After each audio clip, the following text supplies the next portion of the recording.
old show.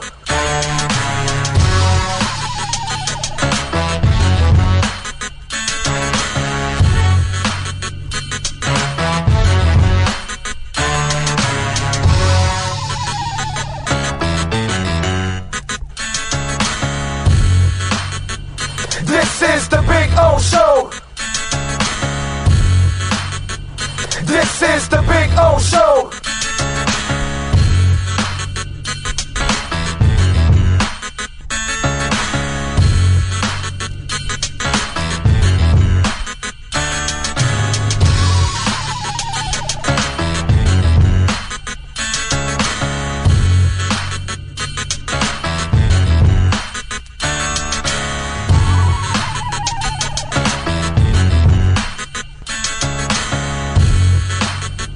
This is the big O show.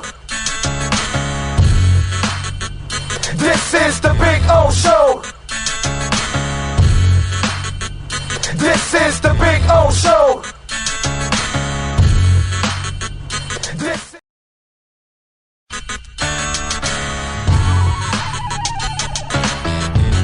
So here we are. I wanted to show you the backyard again because we had some trouble last time, but you know, cuttersedgepro.com does some amazing stuff, and there are the boys and the girl. They're having fun. There we go. Right, Maiden? Right, Bono? There we go. They're having fun. I'm having fun. Look at our Sylvester palm. It is beautiful. We got another one in the front yard like that. You can take your home and landscaping to the next level. And the artificial turf, look at that. Look at that. The two dinosaurs going at it, huh? Look at that. Gotta love the dinosaurs. Look at them. They like to bite each other's legs. That's what they do. They play with each other and then they bite each other and they piss each other off. It's fun. One is Bono, which is the one farther away from you, and Maiden. She's the girl right here. She's a badass. That's for sure. So anyway, see the flowers are coming out. Very nice. cuttersedgepro.com, folks. This big tree there will start budding that I'm showing you there soon. It'll have all kinds of flowers. I'll post another video and I'll show it to you. This is a backyard where everybody gets to hang out. Over there in the corner there, I put the barbecue and cook. So that way it's the farthest away from the house, you know. If I light myself on fire or somebody else, we're out in the corner away from everybody. There you go. So you can get some flowers coming out, which is a beautiful thing. And I swear by this artificial turf, it always looks phenomenal. I don't have to cut it. I don't have to water it. And so I'm saving a lot of money, hundreds and thousands in the long run, because I'm not watering or, of course, cutting the grass. And you know, here in South Florida, we cut the grass like every 10 to 14 days.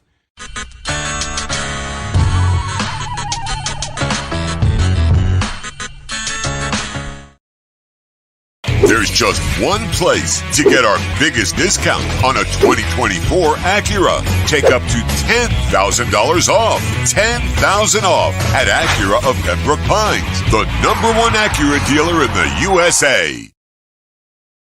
When presenting an award to an employee, athlete, executive, or fantasy GM, make sure you call Orvieto's Awards and More. For 35 years, these custom award specialists have been providing plaques, trophies, custom framing, while providing state-of-the-art laser and computerized engraving, UV printing, and glass crystal etching. They do all their engraving and printing in-house for quality control. Call Charles at 305-949-8098 or visit them at orvietosawards.com. Orvieto's Awards and More, where recognition is rewarding.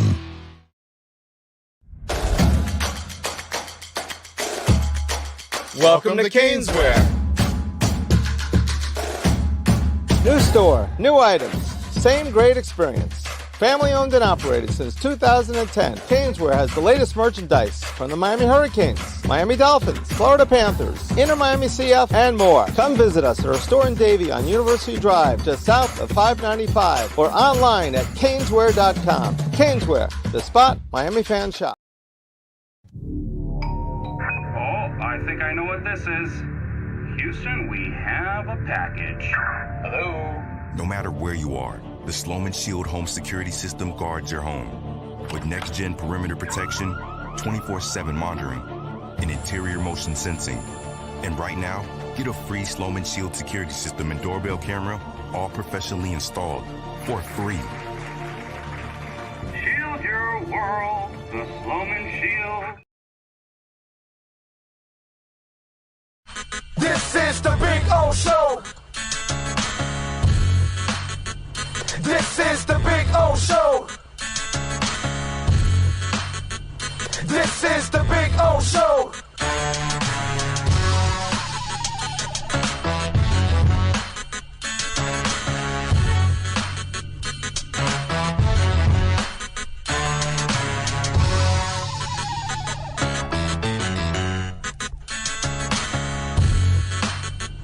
This is the Big O Show.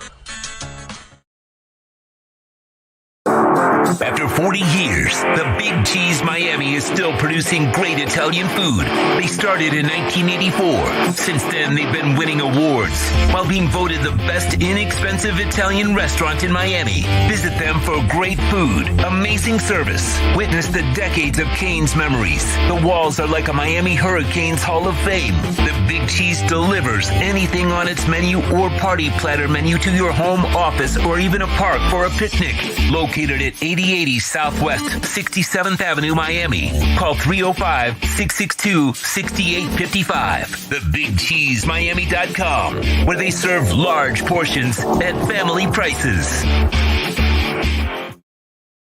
Over 2,000 Toyotas are in stock and on their way to Toyota of Hollywood. Get our lowest price on every Toyota, including Corolla, Camry, Highlander, Tacoma, and RAV4. Like a 2024 Corolla LE, $19,975. Need credit? If you earn at least $500 a week, we want to say you're approved at Toyota of Hollywood on 441 between Hollywood Boulevard and Sheridan Street. Open till midnight.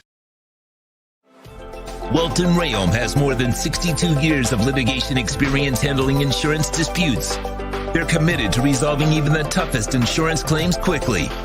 Call them for a free consultation. 954-966-4646. At Welton Rayom, they don't get paid unless you win. Property damage claims to your home, business, or condo as a result of a hurricane. Welton Rayom can help.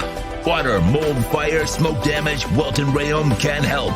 Call 954-966-4646. This is the Big O Show. This is the Big O Show. This is the Big O Show. The viewpoints, statements, or beliefs expressed on the following program by the host, guests, or callers are not necessarily the opinions of FantasyAccess.com, Media Group Inc., ownership, management, sponsors, or website. When it comes to South Florida sports teams, very few in the media have witnessed, lived, and covered it like the Big O. Let's start the program dedicated to your favorite South Florida teams with a passion that's unmatched. The Big O Radio Show is on. Here's the Big O. All righty. Welcome aboard. Yes, sir. Wow, nice billboard there, Sean. Thank you, sir. Awesome, awesome, awesome. Anyway, welcome aboard. I'm getting my energy back. I had a hell of a day today. Hell of a day today. Anyway, so we were at camp today. Something that had never happened to me before. I ended up passing out at camp today. So I was in the. It was after practice. We watched practice on the outside, and then we went inside for the remainder of practice. It was like the last 15, 20 minutes. Only the media was able to go into in the indoor. And so it was cool for us because it was like a cooling down period. But I guess I wasn't out inside too long. And then we went back outside, and then we went over to the tent to wait for the players to get there to start doing the press conferences. So I'm standing there with everybody else, sweating my ass off, right? And then Tua gets there, and I start filming the 201. And about after the fourth or fifth question, I start feeling like, I'm not feeling normal right now. I'm not feeling good. And I remember when I first got my 5 stents in my heart, my doctor told me, he said, be careful with your first couple of showers. If you take hot showers, the steam could end up opening up your valves, the valves where your arteries are, your arteries. It could open it up and it could give you a little bit of a rush where you could end up, fainting. So be careful. And I like taking hot showers. Actually, I'm not a cold shower guy. I take a hot shower. And sure enough, I took a hot shower and I ended up kind of feeling like I was going to faint, and I did. But before I fainted, I sat down, and then I kind of passed out for a second, and then I regained myself right away, and I was all right. So today, same thing as that day, except I wasn't naked. And so I started feeling like after the fourth or fifth question with Tua, I didn't feel good. And so the good thing is the building is right next to us where you can go inside for the AC. So I go, man, let me go inside and get fresh air. And I walk in and I stand there for a couple of moments, and I'm kind of short on breath a little bit. And I'm like, man, I'm not. And then there's a gentleman that I still don't know his name to this moment, but he's a Dolphin guy, and he's standing in the background behind all the media. And I go to him, hey, but he can't hear me because I'm through a glass, and I'm like, yo, I don't feel well. Can you come here and help me? And so like I kind of lean and I say, you know what? I'm not feeling good here. So I go, let me sit down. So I just sat right down on the floor. And sure enough, when I sat down on the floor, about 3 seconds of sitting down, boom, I passed out. And I woke up to, hey, Big O, are you all right?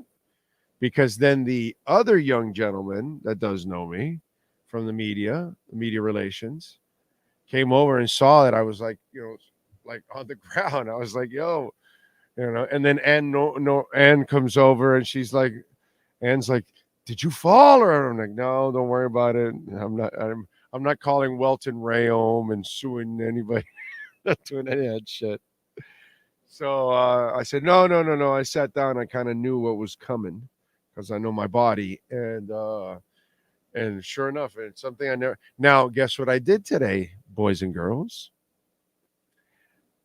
I didn't drink any water pretty much this morning. I didn't have breakfast. Okay? I didn't eat anything. And I'm approaching 58 years old, bro. And I'm an idiot.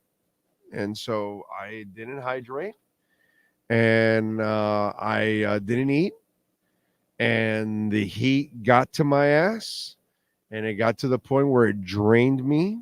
And luckily, I didn't get injured. Luckily, I didn't hit myself because that's what they were all worried. Did you hit yourself? Did you fall? I'm like, because they were all, the Dolphins were freaking golden, dude. They were awesome. They called the paramedics over. They took my blood pressure while I was sitting down. Then they gave me some time to get some Gatorade and water in me. Then I stood, and they took my blood pressure again. They were great. They were awesome. The Dolphins wanted to feed me and everything. And I said, no, man, I'll get food. Don't worry about it. I'm fine. Because once I gathered myself, I knew I was good. I was solid. And then I went and got my own food. And obviously, I've been drinking water ever since. So, boys and girls, if you're going to be out in the 100-degree heat, because when I got in the car, it said 100 degrees in there. And I said, wow, no shit. Just drink, man. Eat. Don't do stupid things like I do. Eat hot dogs in the panhandle and not drink water or eat something before you go out to hang out in 100-degree heat for a couple of hours. At least I don't sound like Daffy Duck.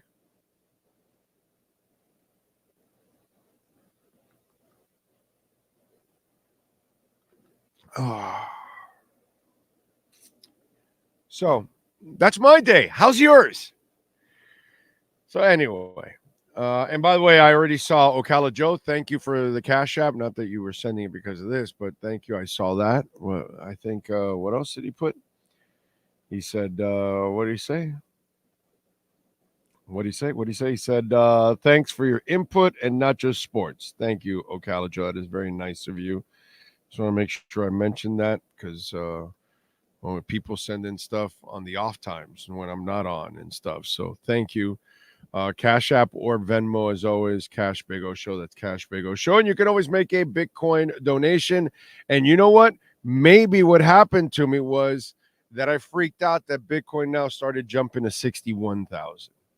And that's probably what it is. It's at 60,945 right now. So maybe that's what it is. I got so excited that, I kind of lost it there at camp. The good thing is that I passed out way after I gathered all the information of practice. I got you covered. Okay?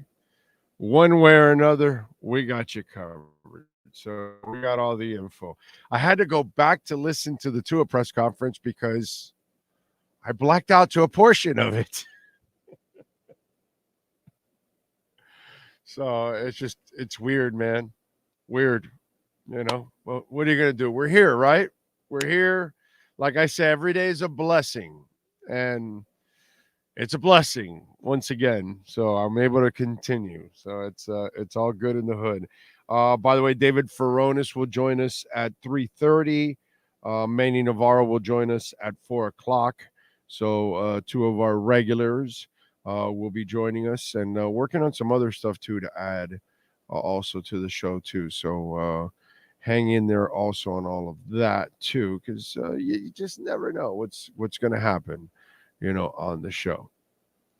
Let's see what's the reaction, because I know the early reaction was you didn't get this story yet. Let's see, what do you got here? Thank goodness you're okay. You should move to Connecticut, fresh air, and just get a no, AD. When I move, it'll probably be out of the country because I don't think I'm going to be able to afford to live here in my retirement. But I just got to be hydrated, bro. That was just stupid. I don't have anyone to blame except me. I'm good about taking responsibility for my actions. When I screw up, I will tell you I screwed up and why I screwed up and my fault, and I will take responsibility for it.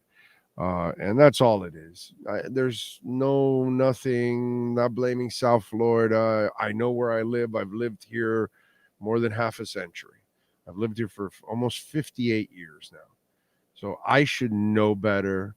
That was stupid on my part for not hydrating. That's all it was. And I paid the price. You know what I mean? I was a moron and I paid the price. You eat a hot dog in the panhandle, you pay the price. You want to do stupid things are going to end up happening to you. That's just the way it is. The heat in South Florida isn't a joke. You have to stay hydrated. Go nearby shade. I hope you're feeling better. Thank you, Ray Sosa. Appreciate it. Thank you.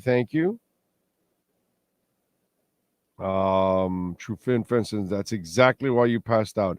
Didn't eat or hydrate, and the heat told you not today, Big O. Glad you're better. Exactly.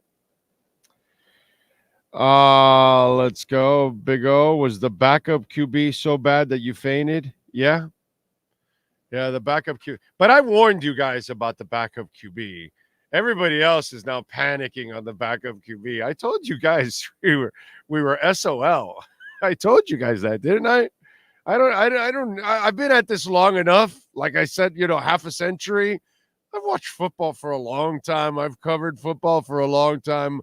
I know what you see there. And by the way, I'm still not forgetting that some of you thought Skyler would take the job away from Tua, or that some of you homeboys, because, Mike White is a homeboy, and you're like, just like the whole Teddy Bridgewater. Oh, Mike White's going to take the job from Tua. And it's like, those guys can't even sniff Tua's jock.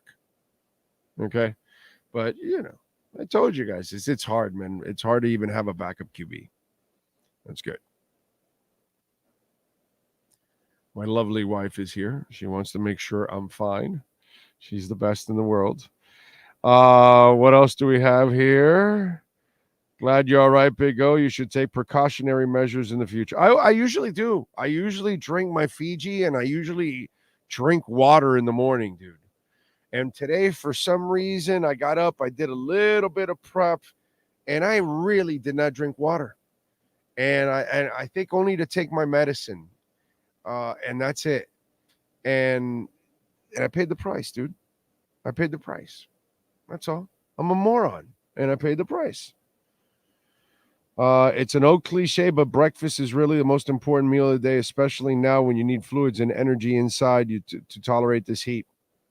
You're right, Ray? You know? Thank you, Lewis. You should carry water with you. Yeah, you know, some of the guys do that, Troy, and I should do that. That's actually a good idea. Ray Varnicus, thank you. AP in, thank you. Donardo Joseph. John Padilla, One-Eyed Jack. Yep, blame Tua for me passing out. Yep. Yeah, it was during his press conference. So it was me being fanboy. Oh, God, it's Tua. That's what it was. I was totally fanboy on Tua. Breakfast, it's key. It's like driving without any gas. You are correct. Thank you, Skylar. Drink that Fiji so you can be around for the second Trump administration. That was awesome. Let's see. True Fin fan. I work under the sun. I'll easily drink a gallon of water a day. You have to. You have to, definitely. Tack Love Art, thank you. Thank you. Thank you. Think Blue Dodgers, thank you. Chad, thank you. Christian, yeah. Is he out for the season, JJ McCarthy? I don't think so, right? Is it out for the season? I thought it was just kind of meniscus surgery is not normally out for the season. I don't know if you saw something I haven't seen yet, Christian. Maybe something crossed the wire.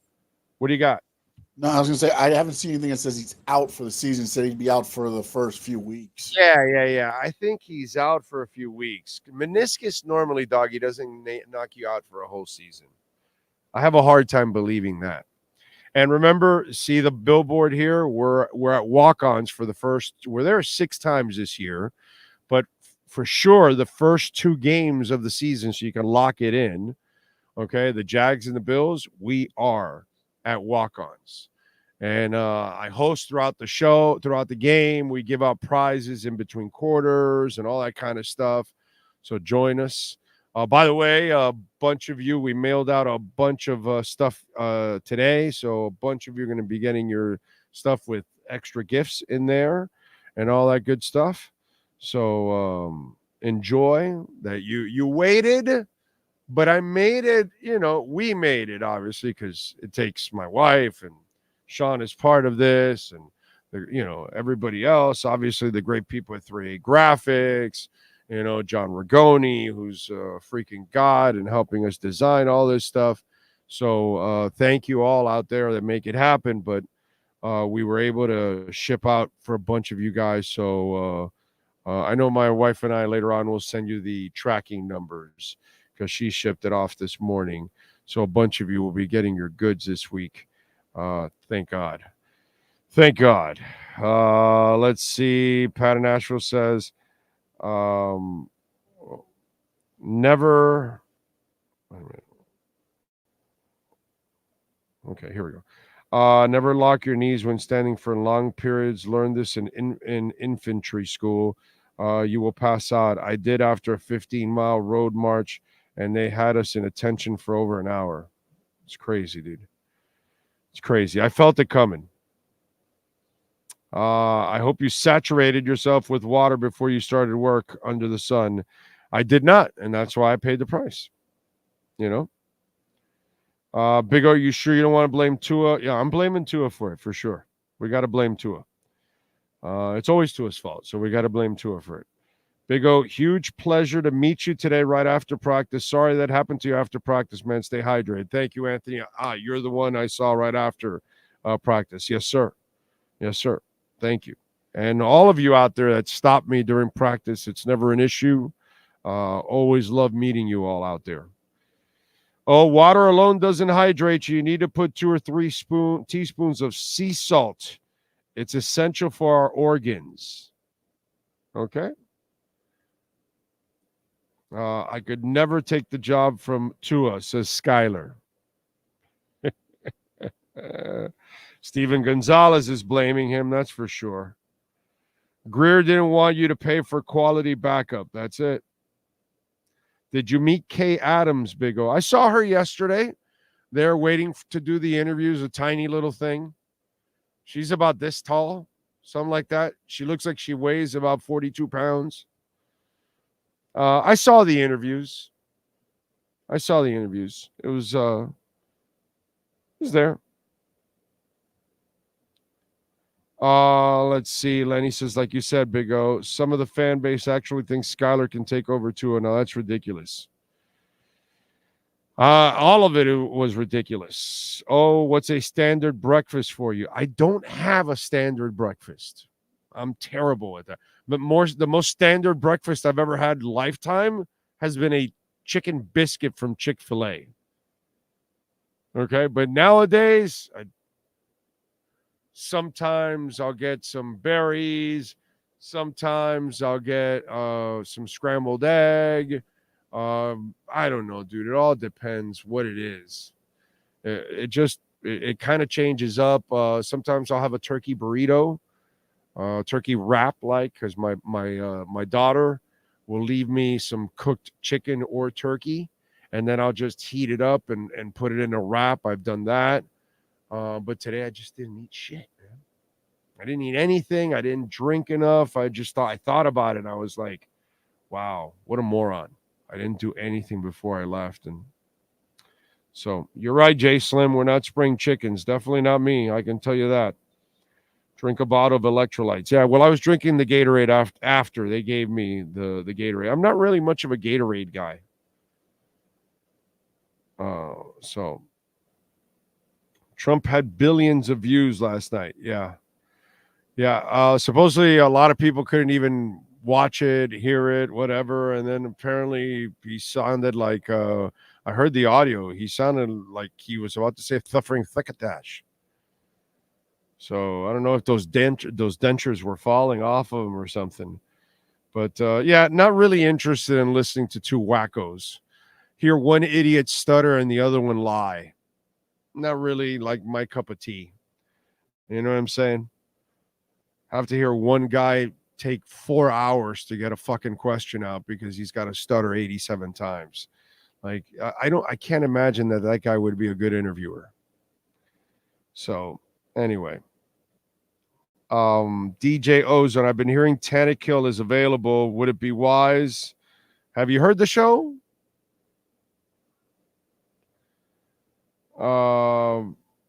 Meniscus tears are not season ending. I agree. I tore mine last year and was back at work in 2 weeks. Yep. You can be back 2 weeks, 4 weeks, maybe 6 weeks max or something, but you should be back with meniscus tears.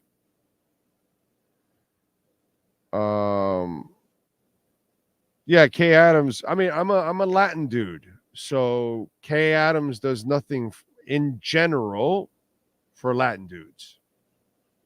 In general. Okay? Just saying. Just being honest. You know? Cute little girl, but not something that I get it. I get it for you guys out there, some of you guys out there.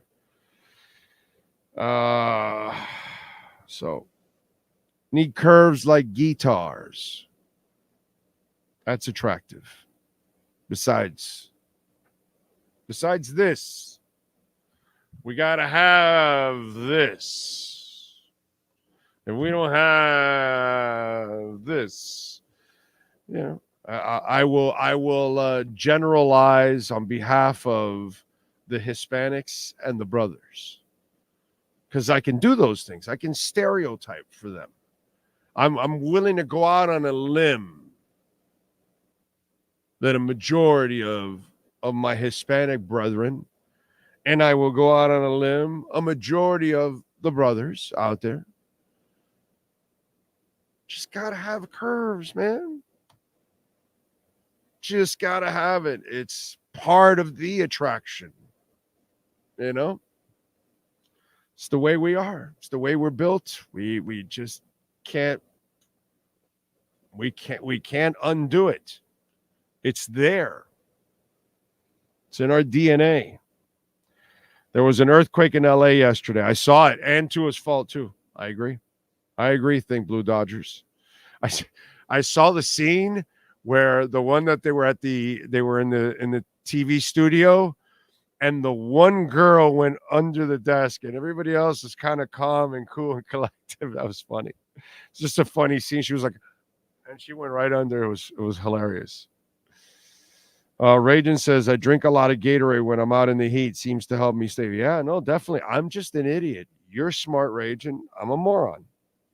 So, you know, that's kind of the way it goes.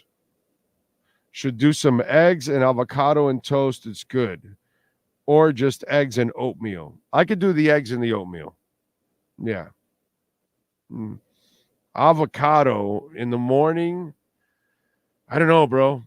And I'm not really big on avocado. Like, I can deal with it in my sushi, but I'm not really always clamoring for avocado.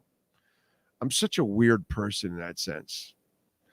I can't eat a piece of cold cheese. It does nothing for me, but I'll eat pizza. Can't explain myself. I'm sorry. Just weird. Nico, thank you, sir. Yep, hydration is the key. Definitely. Eggs with cheese and whole grain toast is my favorite. Oh, highly recommended for an active morning. He was sounding like Donald Duck. That's funny. I'm 58 as well, and it's coconut water. Another one that's very good. Coconut water is great for you. It's a great call. It tastes like shit. Let's be honest now. Coconut water is not an attractive thing that you want. But it is, my God, that thing is healthy for you. So yeah, you are correct, Julius. You've got it going on, man. So definitely. It says, nah, I'm Hispanic. I stay Kay Adams all day. Gorgeous and solid interview. Her and Tua were great. Yeah, it was,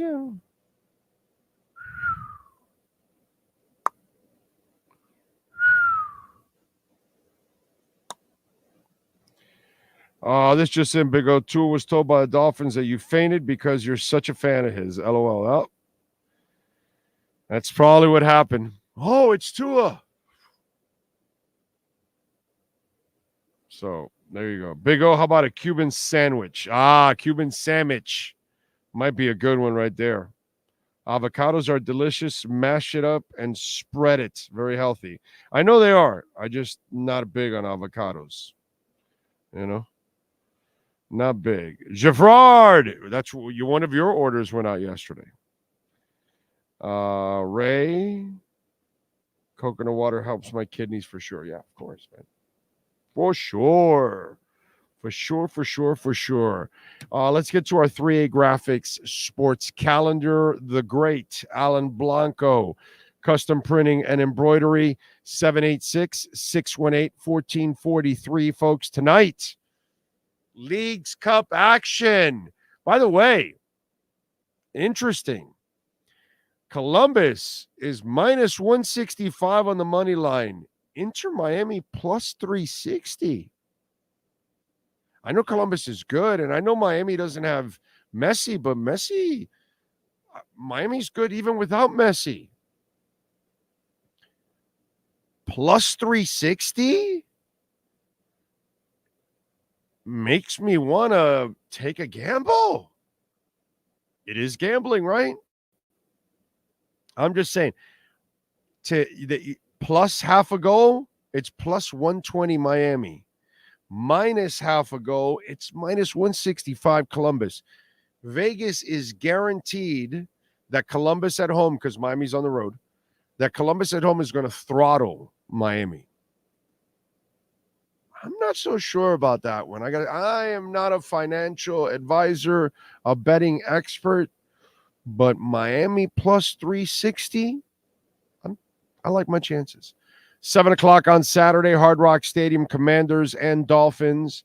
Steelers and Niners, by the way, have the parameters of a trade. All they need now is the Steelers and Brandon Ayuk to agree on a contract, according to Ian Rappaport. At least that's the last I saw. The trade has not been finalized yet. I think they need that part. And not practicing today for the Miami Dolphins, Jalen Ramsey, Kendall Fuller, Anthony Walker Jr., Benito Jones, Aaron Brewer, Nevin Gallimore, Mohamed Kamara, Ethan Bonner, Jody Fortson, Tanner Connor, Schwartz, Ahmed, Mostert, Jeff Wilson, and Tyreek Hill missed the first half of practice, did show up for the second half of practice and was catching bombs. That is your 3A Graphics sports calendar. Reach out to Alan Blanco if your company needs custom printing and embroidery. 786-618-1443. All right. Big O, how about a peanut butter sandwich and bacon with some white bread? It was good for Elvis. It was. Big O, where are you going to be this year for pregame shows? Well, 6 of them are at Walk-Ons. We are at Walk-Ons for the first 2 weeks of the season. There you go. And then we're there for the two Patriot games. So home and away Patriot games. We're going to be there. And we're there for November 17th against the Raiders and December 12th against the Pats. So it'll all be announced here and on Twitter at Big O Show and on Instagram at Big O Radio Show, all of that. So you'll be able to know. But the first 2 weeks of the season, for sure, we're at Walk-Ons already. So you want to join us out there, you can join us out there, okay? And we'll be on the road for 4 games. One, this is it right here. We're going to be at the Tavern South in Indianapolis. It's a block away from the stadium. So we're going to be there. And 305 Sports Babe, she's got a buffet going on. Okay, so you guys can sign up for the buffet. And she's got, the food is ridiculous. She's got all kinds of stuff going on. Does she have it here? Yeah, she has it here. It's meatballs with teriyaki, smoked wings, mozzarella stick, flatbread pizza, full taco nacho bar, cheeseburgers, sliders, kettle chips, brownies, cookies, all that kind of stuff. So we'll be at the Tavern South for our pre and post game show for that. I hopefully everybody comes back and joins us. Then in Buffalo, we're going to be at the River Pub, which is in Niagara, 40 minutes from Buffalo. It's a Dolphins bar. You know that part of the one thing I love to do on this show is travel to Dolphin bars all over the world. Okay? We have yet to do any outside of the country. I know they exist, but hey, one day sponsors will step up and send us to a Dolphins bar outside of the country. And so, I want to be places where Dolphin fans hang out. This is a bar in Niagara that is half Buffalo Bills fans and the other half Dolphin fans go there. So there's a Merino jersey and everything on the wall and all that. The owner is a Dolphins fan. His wife is obviously the other half of the ownership group. She's a Bills fan. So that's why you have that. So we're going to be at the River Pub, another Dolphin bar that we would broadcast from. And then we're broadcasting from Seattle and from the Rams in Los Angeles. But those specific places where we're broadcasting from has not all been finalized. I know that Saturday night we're doing something in Seattle because NorCal told me we're doing something in Seattle on Saturday night. So I don't know what it is, but I know we're broadcasting a Dolphins event that day, a whole bunch of Dolphin fans. So we'll have a good time out there. Okay. And then we have a couple of slots still open that we can sell locally to another bar if they step up, and you can bring our show on the road. And again, if your bar, restaurant wants to bring our show on the road there to you, we'll bring listeners and fans will come out. We'll bring prizes, all kinds of good stuff. You can always reach out to our business line, 786-754-4664. That's 786-754-4664. Sean, do me a favor. Give me 2 minutes, ladies and gentlemen. I'll be completely honest. My wife brought me a little snack, and it's just for energy purposes. As you know, what kind of day I've had. I ate some food, but she brought me a little bit of another energy snack, and I want to have it real quick. So give me 2 minutes here, all right? 2 minutes, back with more. We interrupt this program to bring you a special report. Miles an hour, that's a Category 4 hurricane. 3 deaths are reported in Florida after more than 24 were killed in the Caribbean. This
Great. You have a doorbell camera.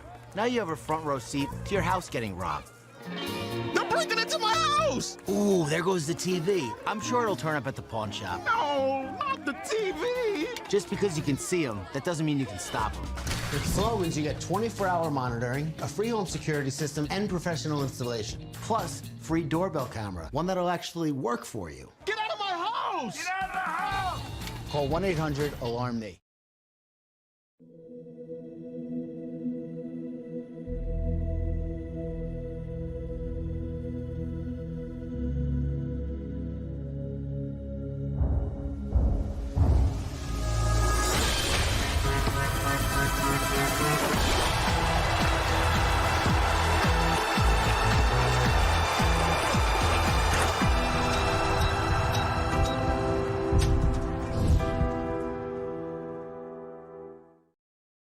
Over 2,000 Toyotas are in stock and on their way to Toyota of Hollywood. Get our lowest price on every Toyota, including Corolla, Camry, Highlander, Tacoma, and RAV4. Like a 2024 Corolla LE, $19,975. Need credit? If you earn at least $500 a week, we want to say you're approved at Toyota of Hollywood on 441 between Hollywood Boulevard and Sheridan Street. Open till midnight.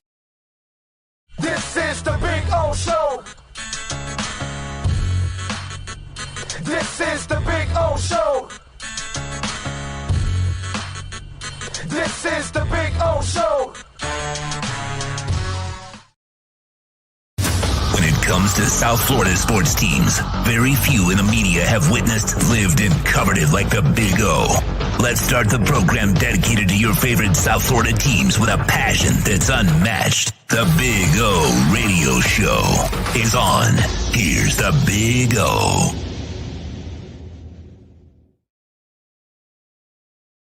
for giving me the break here and getting a little snack break because gives me a little bit of a jolt. I will admit, man, I'm normally right now I don't feel like my normal self with my same kind of energy, obviously, because I got kind of dehydrated today a little bit, unfortunately. Alexis Palenzuela, as always, thank you.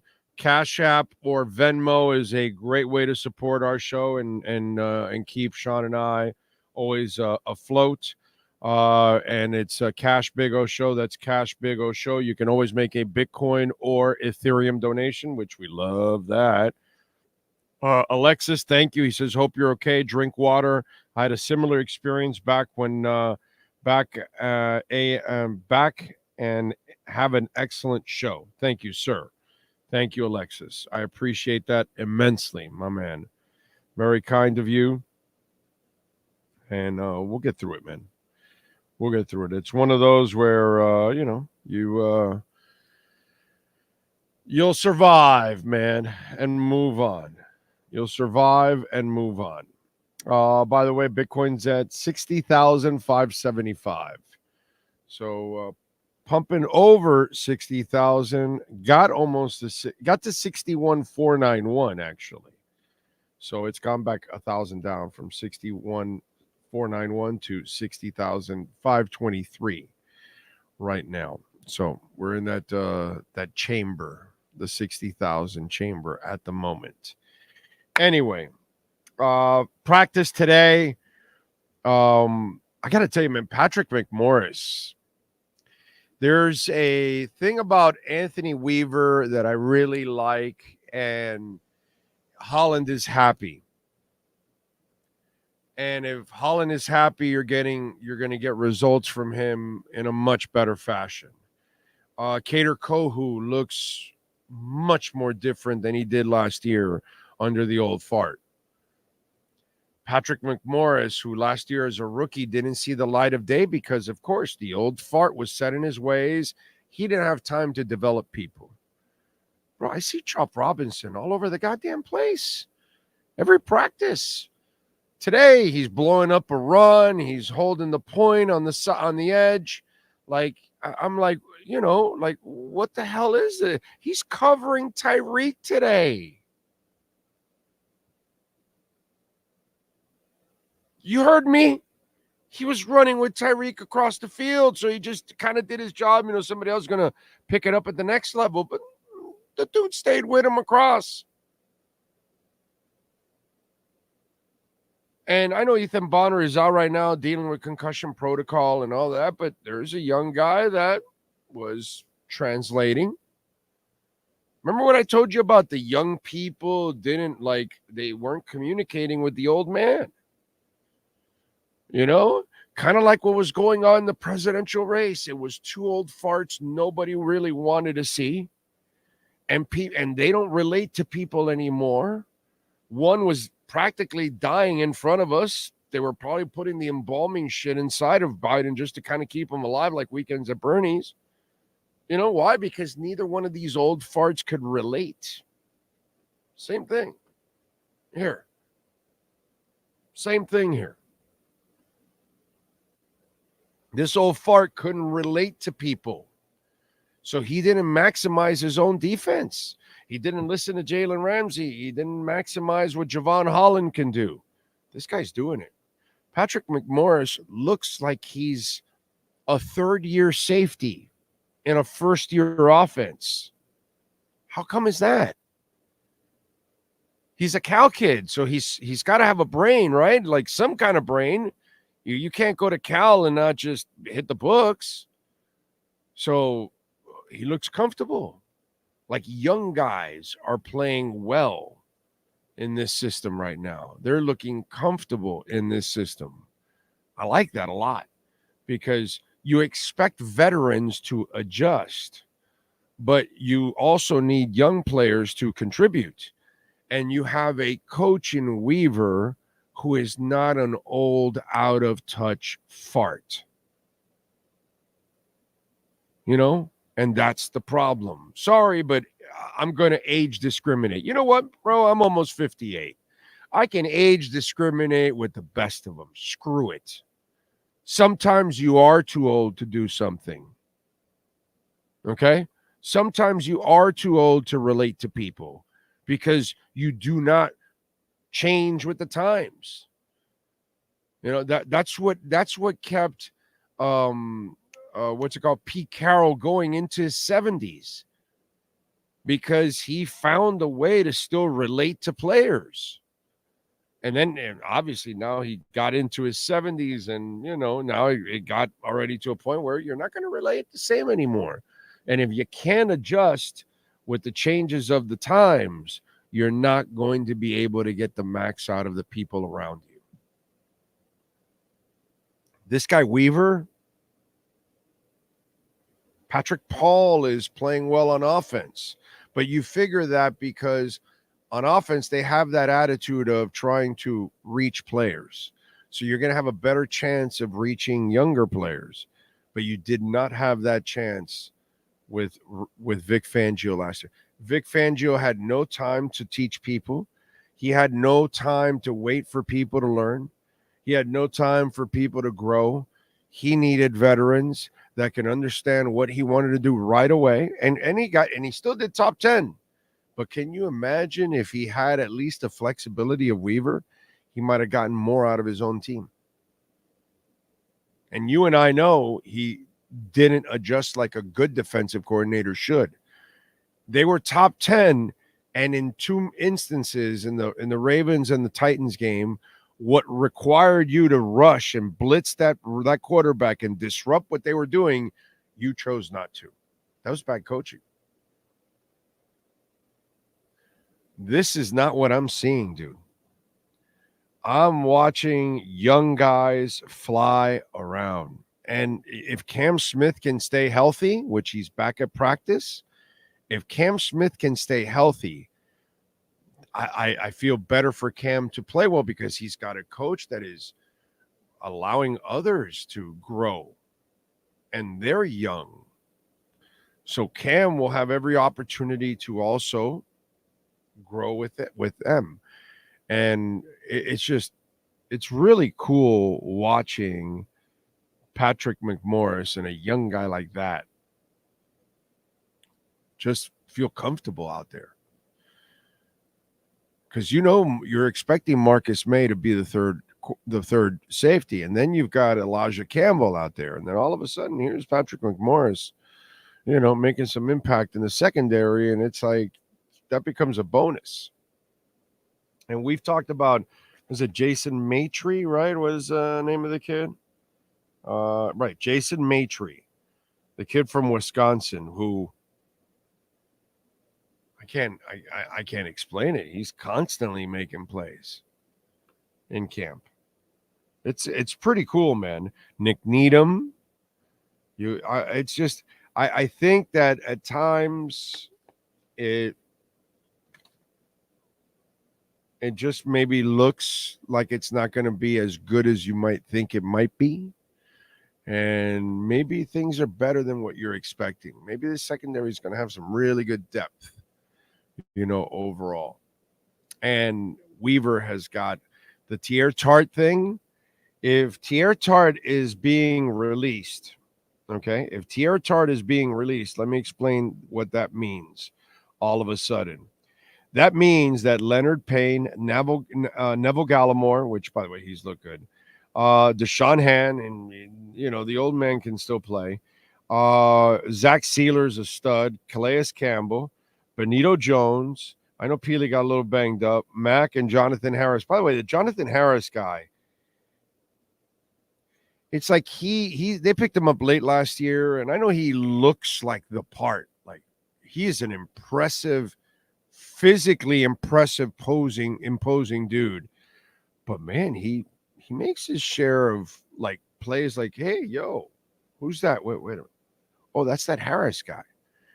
And that's what that tells me. And by the way, this is a bad look for Tart.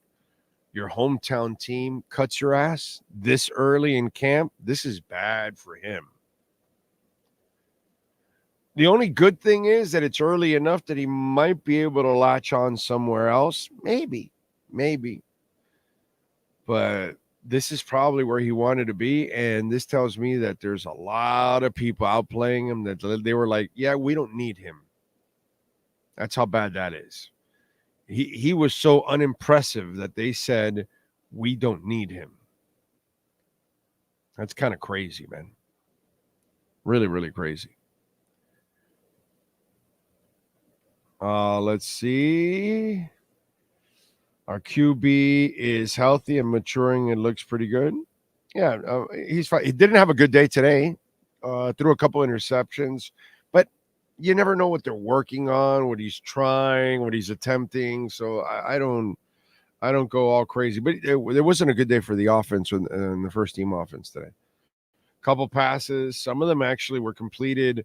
That there was a bomb to Tyreek by Skyler, and that would have been a sack actually. But it was a decent pass, and the fans went crazy and all that. Let's see. Jordan says that bad coaching caused us a playoff run, so I'm glad the old fart is gone. I'm with you, because he wasn't here for the best interest of the team and the players.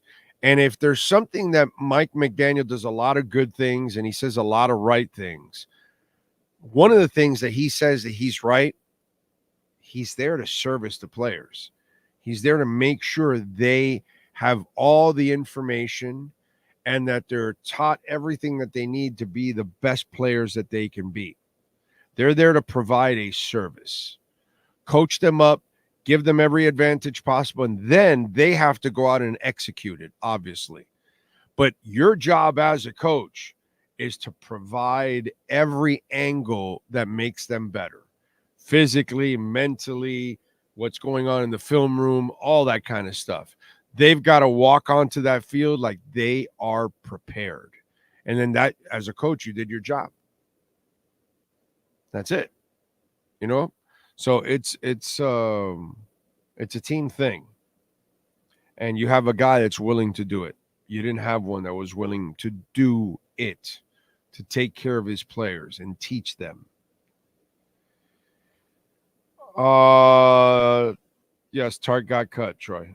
What else to do? I think Paul has a lot of potential. Yeah, Paul's look really good, man. Really, really good. Makes me wonder why we hired the old fart. Same agent, who knows? You got to, you guys have to understand. No young coach for the first time, okay? Maybe it's happened once in the history of football, but a young coach never takes over and then has the staff they want that first year or even second year, maybe even third year. They're making changes along the way because they're figuring out who they are as head coaches, what they want from their assistants, what kind of assistants. They may have an idea of what they want, and then when they try to achieve that idea, they realize, yeah, no, that's not really what I want. I'd rather have this instead. So you make all kinds of changes. When you buy a new business, you're going to change the general managers, the shipping manager, you're gonna change the delivery coordinator, you're gonna change the general sales manager, you're gonna make all kinds of different changes because you think you need to improve in those areas to lift the business, right? And a year later, yeah, this person that I have leading personnel, not good for us. Got to make that change. 6 months later, you're making a change because, hey, the guy that is the head mechanic, not working out, we're not efficient. We're spending money here, we're spending money there. He doesn't know how to balance everything. See what I'm saying?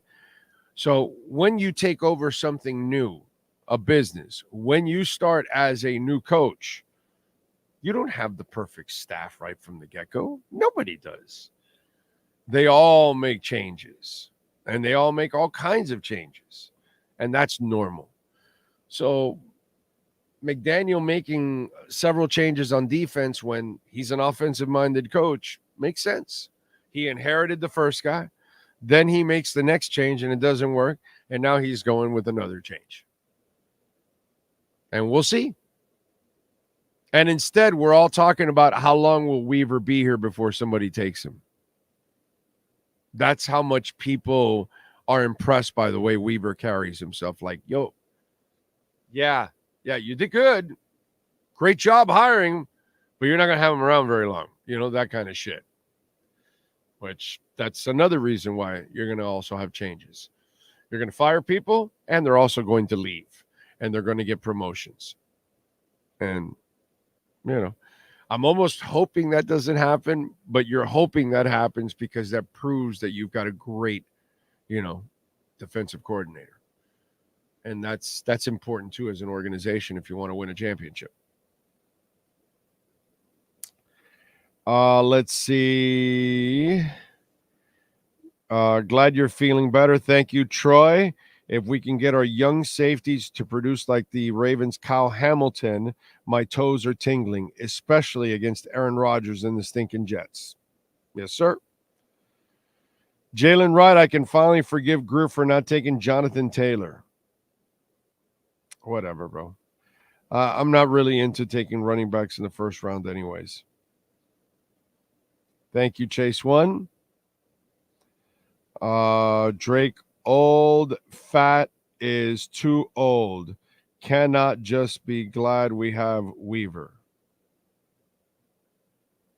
Okay.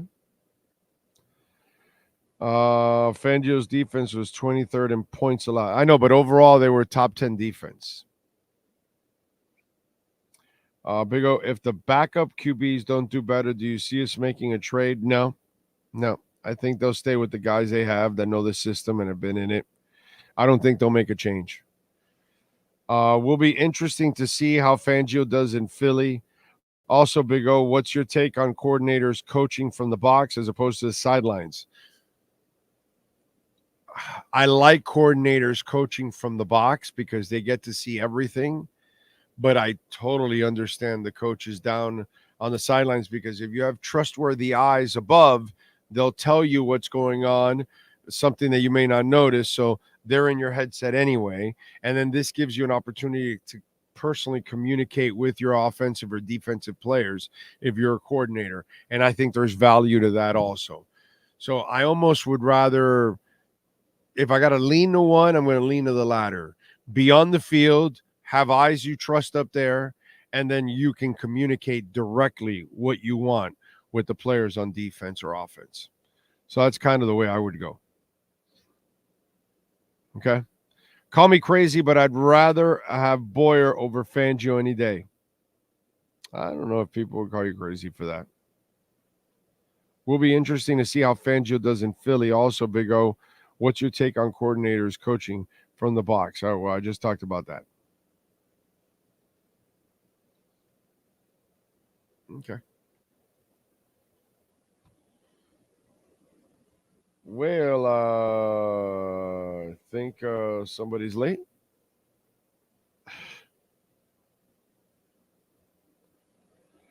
I think so. Oh, you got to send Furones a link. I thought I sent him a link.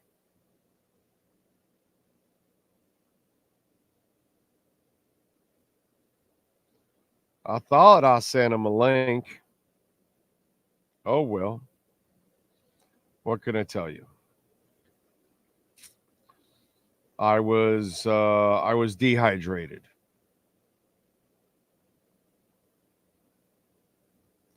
You see? Nope. Oh yeah, I did. I said no. I sent him that was before. Nope. I did not send him a link. I screwed up. So Giovanni, thank you for the super chat. Big O, use this donation to buy yourself an insulated water bottle like AKA thermos. Purchase one with a strap that you can throw around your shoulders and carry you to Finn's camp. Hugs, buddy. Thank you. And I got to do that because they have Aquafina there, and I wouldn't give Aquafina to. I wouldn't want it for anything, and I had to drink it today, which I almost feel like I thought I was gonna have like another hot dog from the Panhandle with that one. Wasn't the case. All right, let's do it. Let's talk a little Miami Dolphins with the one and only David Furones in our Welt and Realm Miami Dolphins report. With more than 62 years of litigation experience handling insurance disputes, Welton Rayom is committed to resolving even the toughest insurance claims quickly. At Welton Rayom, they don't get paid unless you win. They handle complex personal injury claims caused by the fault of another in both state and federal courts. They handle auto, trucking, motorcycle, slip and fall, and bicycle accidents. Call 954-966-4646. That's 954-966-4646. Welton Rayom can help.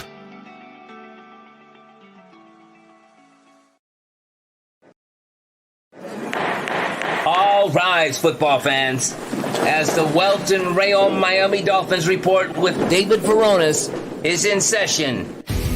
Welton Rayom has more than 62 years of litigation experience handling insurance disputes. They are committed to resolving even the toughest insurance claims quickly. Call them for a free consultation. 954-966-4646. Here's Miami Dolphins insider David Veronis.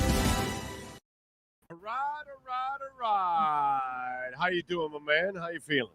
I'm doing well. How are you? You all good after today's practice? I'm recharged there. I got the fluids in. I got food in my system. Just snacked on something out the wife brought me. Not 100% yet, but I'm back. I was stupid, bro. I didn't hydrate and I didn't eat before practice, and like a moron, I'm there hanging out in 100-degree weather, and like on the fourth or fifth question of Tua, I was like, oh dude, I'm not feeling good here. And so I went right inside right away to change my body temperature, and then that's when I was like, whoa man, I'm not feeling good, let me sit down because I don't know if I will be standing in a couple seconds.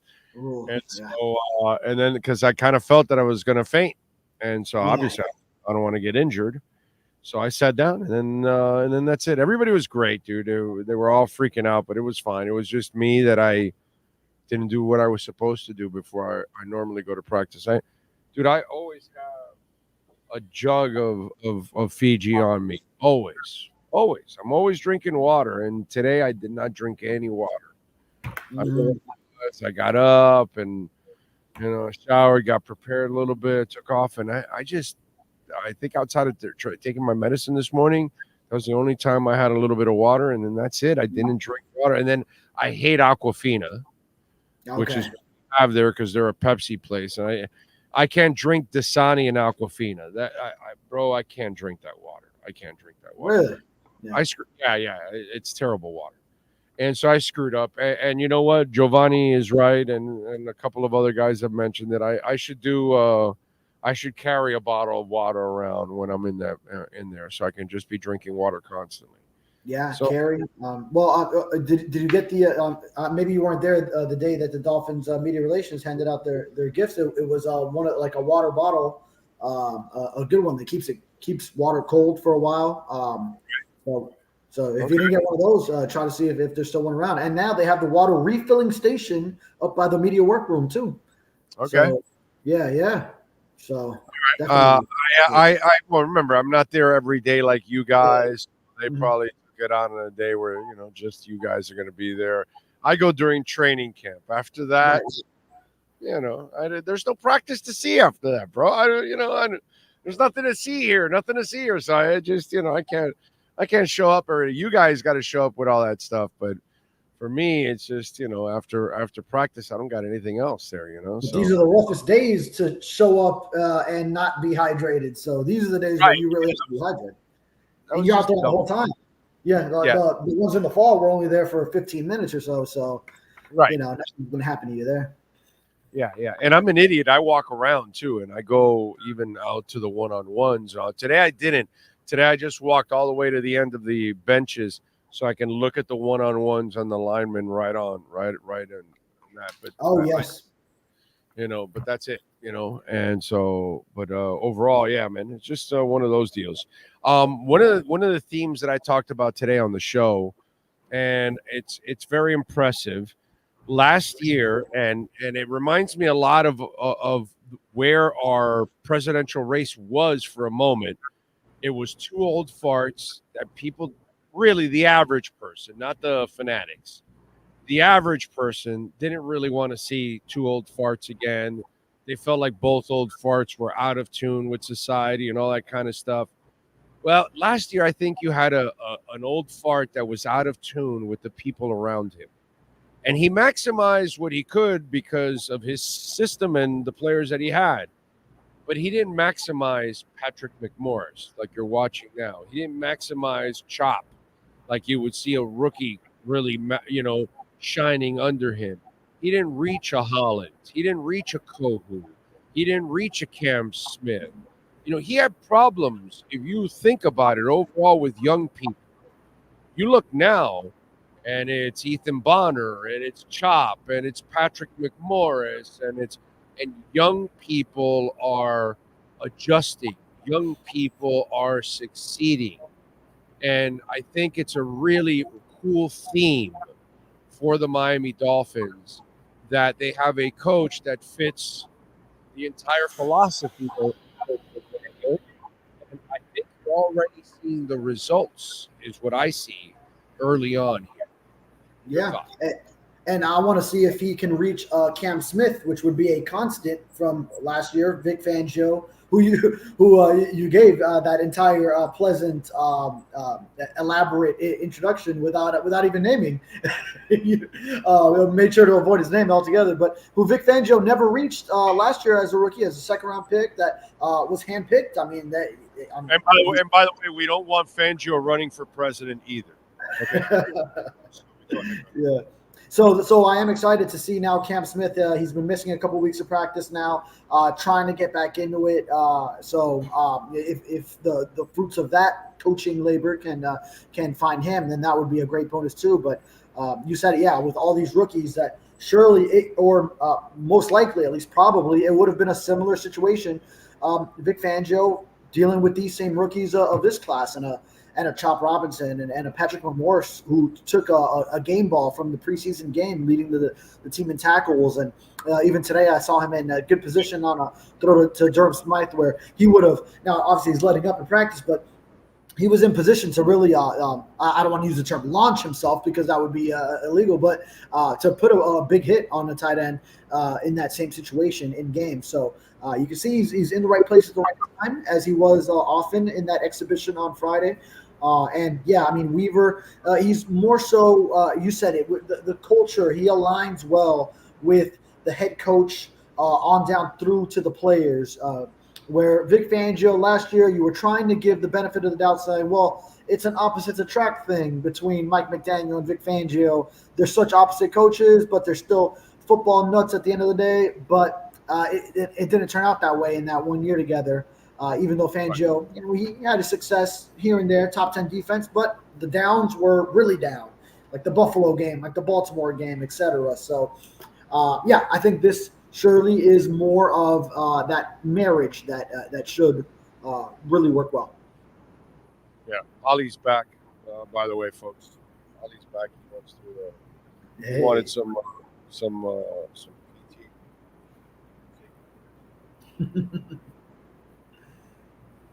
All right. Oh. Now, so yeah. So Ziggy's barking now.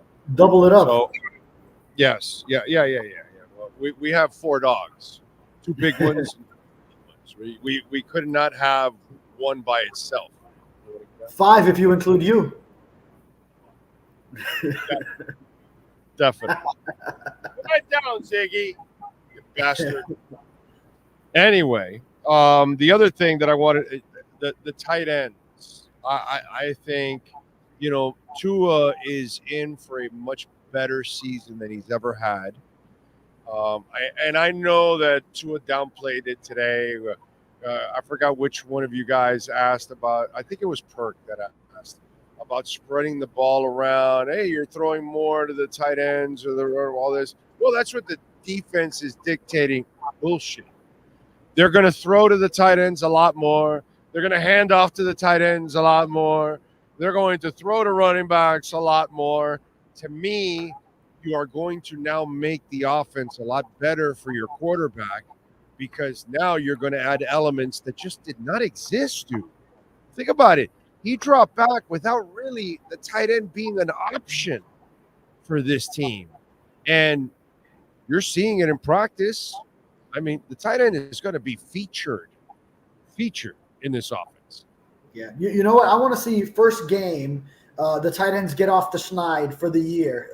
I want to see Jonnu Smith, maybe even Durham Smythe, after he was on the team last year and didn't have a touchdown. I want to see them score that first touchdown of the season. One of them.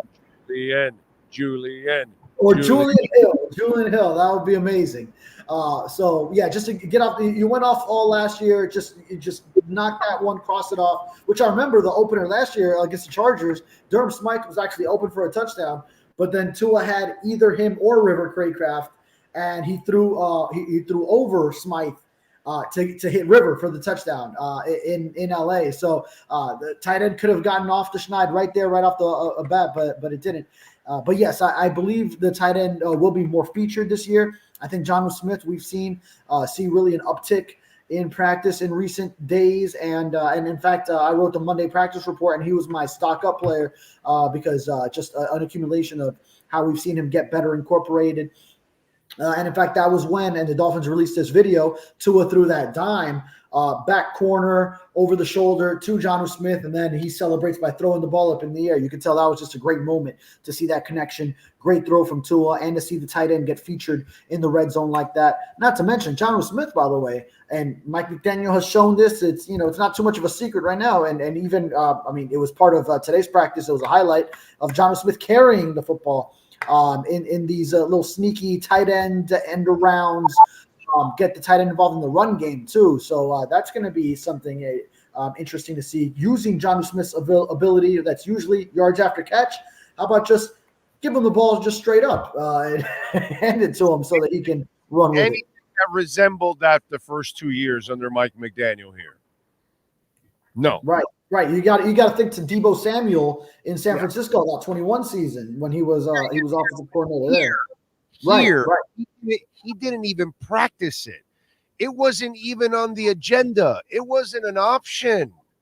The amount of focus there is on the tight end in this training camp shows that they are very satisfied with Jonnu Smith and Julian Hill. I actually think that Smythe is going to become a forgotten man this season. This will be probably his last year with the team, and they'll move on because he's more of a blocker. He's not really – once you've got these guys, and I think Julian Hill has proven to be more dynamic than Durham Smythe. So I just think that you're going to see those guys become more of a part. And Julian Hill, by the way, can block. So you're also going to save money in that area, off of Smythe next year. So I just kind of see, that the writing on the wall there. And to me, that is huge, dude, that the tight end is going to become a big part of the offense. Which that would be the key in if you do decide to move on from Smythe, is that you need a guy who can block. And then at that point, Julian Hill would have 2 full years under the system, under Mike McDaniel, under Frank Smith, and tight ends coach John Embry. And Embry puts a big emphasis on blocking at the tight end position, which is why, to this point, he has really loved what he's gotten out of Durham Smythe, even if he didn't have any touchdown last year. And Smythe even understands the role of the tight end, at least the way it was before, was first and foremost block. Now, hopefully, this could be sort of that third year next step that the offense takes, is incorporating the tight end a lot more so. This offense, wherever it's at, features the tight end. Wherever it's at, it features the tight end. So this is the only time out of the tree that they're not throwing to the damn tight end. Well, I could tell you by watching practice, it's changed completely, dude. That has changed completely. You don't bring Jonnu Smith here not to throw him the damn ball. And with the speed he has, he's going to create all kinds of mismatches out there, bro. And if you got to worry about Hill and Waddle, your safety's too busy worried about those guys. That's going to open it up for these cats, man. I'm telling you. So this is going to be a lot of fun. The other guy, Chop Robinson, seems to be making a really nice transition with this defense. Today again, he shows up. It's constant. He's there. It's in the run game. It's holding the point on the edge. It's pass rushing. It's knocking down a football. I'm watching a football player, not just a pass rusher. Exactly, and that's always that setting the edge in the run game is always what you worry about. At least with a young edge defender, is will he have that complete aspect to his game? Because you come in coming off the draft process, especially a lot of the high athleticism guys. Well, then the question is, can they set the edge? Because you can produce in the pass rush, which is going to be so much more valued now, especially in today's game. But then also setting the edge, which was maybe the main thing years past, like early 2000s when the NFL was so run game heavy. Come on, let's go. Don't break the. I saw you pointing, and I wanted to wave, and cuteness broke your concentration. No. Well, I thought you wanted to bring my attention to which one is this one? Ziggy. This is Ziggy. This is Ziggy here. Yeah. So. But to wrap up the point, yes, we are seeing a complete Chop Robinson where maybe you wondered about setting the edge part and if it was just going to be the raw athleticism with the pass rushing skills on the edge. But no, I think he's got the full game. And by the way, you look at Agba, and Agba just looks like he is on a freaking mission, dude. Every day he plays hungry. He practices really hungry. Whatever happened here that he lost his spot and was out of, the rotation because of the old fart again. He wants to make sure he convinces everybody like, yo, guys, never underestimate me again. I'm here to make plays. Yes, and Agba, I think he has that hunger back in him from what we saw 2020 season, 2021 season. Then, he got the contract, and I think it's something that we see naturally. It just happened organically a lot in the NFL. Okay, a guy got his big money, and then maybe did he come in with the same motivation? And then I know he got injured that 22 season as well. But even before the triceps injury, if I'm not mistaken, then you didn't see the same production early on that year while it was still Boyer, but no longer under Brian Flores. So then Vic Fangio year, saw less playing time, but he was highly efficient in the snaps that he did get. I mean, he probably had the highest sack rate per defensive snaps played based on what do you have, like 5.5 or 6 sacks with so few snaps played. And then now I think that whole thing where getting released, I think he just came into this offseason so motivated, and it showed with the way he practiced immediately just a couple days back, and he was already an orange jersey player early in training camp, and you're seeing a consistent effort put out by Tyreek Hill. So, or I'm sorry, I saw Tyreek Hill on my TV screen because I'm watching a re-air of Emmanuel Agba. Sorry. Yeah. Now, I'm with you there. Now, on some of the injuries, well, first of all, Gallimore's not an injury. I guess something personal. I guess everything is good physically, but hopefully everything's all right with him. What else do we know about any of the other injuries? Anything serious out of the ones and the folks that are missing practice? Because Walker has missed a lot of practice, dude. So I'm wondering what the hell is going on with Walker. The Brewer injury, how bad is that one? Kamara, Fuller, Ramsey, Bonner, Fortson, Connor. I'm not worried about those that much. But what do you know about Walker? What do you know about Brewer? What do you know about some of these cats that have missed some time? Yeah, we know Brewer, it's going to be a week-to-week thing, so I think that's most important right now. Dealing with that hand injury, and Tua spoke to not having him at this point, so they were building some momentum with the center quarterback rapport, and then now that's kind of put on pause. But Liam Eichenberg, I mean, he played 8 games with Tua last year, starting at center. So I think we haven't seen sort of those botch snap exchanges since then. So good for him. As far as Anthony Walker, just the undisclosed, I haven't gotten any other information, but you're right. He has been out now for multiple weeks. So it was early in camp, and he was really standing out early in camp. Was he one of the guys that even got one of the orange jerseys? I know there were a lot of linebackers. I'm not sure if he did or didn't, but he was in an elevated role because David Long was missing sometimes, starting off on PUP, and then now we haven't really seen him since. I know Benito Jones. We've also haven't seen him for now. It's been about a week, so he's a guy who's in line to start at nose tackle. So it'd be nice to get him back in, but I'm sure it's just something minor. But now, especially, his role is going to be even more important. And I wouldn't think the Dolphins would release T.R. Tart if they weren't confident that Benito Jones would be back soon. Tart also, that departure creates more opportunity for a guy like Brandon Peely at the nose. And what else do we have? We have Eric Ezukama making progress coming back. Savon Ahmed we saw get some snaps. So now we're seeing them return. We've seen Cam Smith come back. It's been reported concussion protocol for Ethan Bonner. So that's why he's out missing a few practices right now as Cam Smith comes back at cornerback. All right, what do you got going on in the Sentinel so folks can check you out? Yeah, let's see. I was to start off on Monday, I wrote the practice report there. Wrote about Jalen Phillips coming back, so huge for the Dolphins to have him activated off PUP and his journey back. So his hunger. Wrote about Tua today because we spoke to him. He's hoping to play in that preseason opener. That's kind of been the precedent. Is Mike McDaniel doesn't play his guys that preseason opener, gets them back in for the second week of the preseason. Tua's hopeful to get into a rhythm and play in front of his home fans. This only other preseason game at Hard Rock Stadium before they go to Tampa.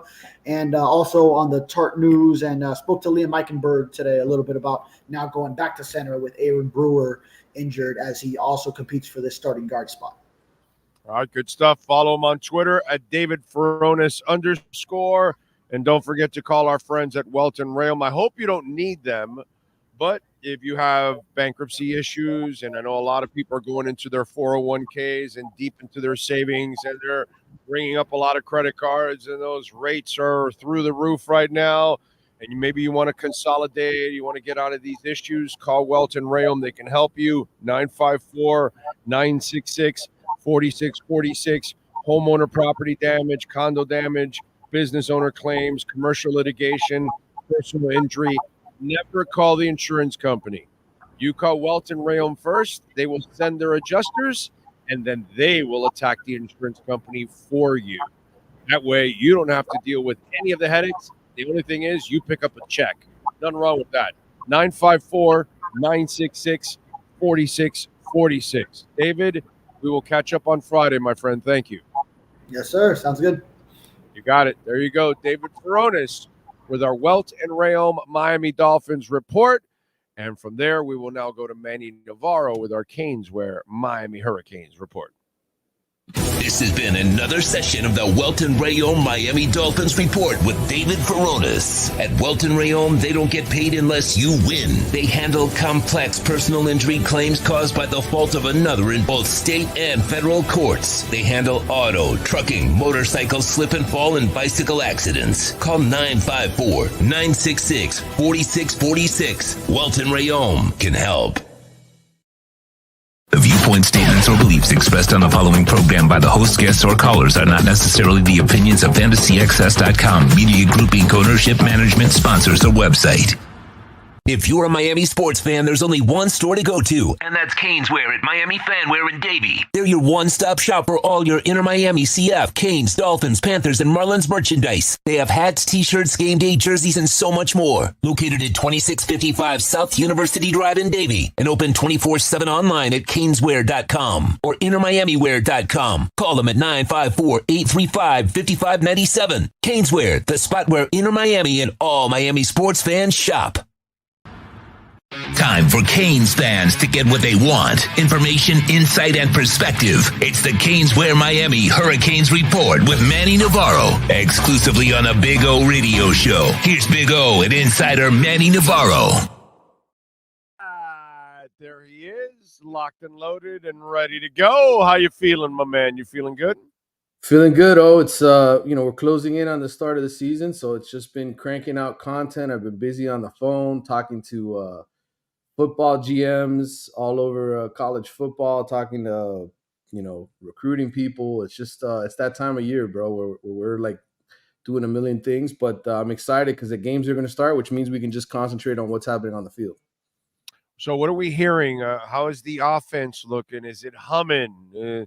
I know they got a good offensive line. So is Cam able to do his thing? Is there I know you don't get to really watch all-out practice like I do at Dolphins camp. So you kind of get a Dolphins camp, at least you get some kind of a feel for what the hell you're watching. I know it's a little more of a challenge and you got to dig. So talk to me, man. What's exciting about the skill positions for the Canes?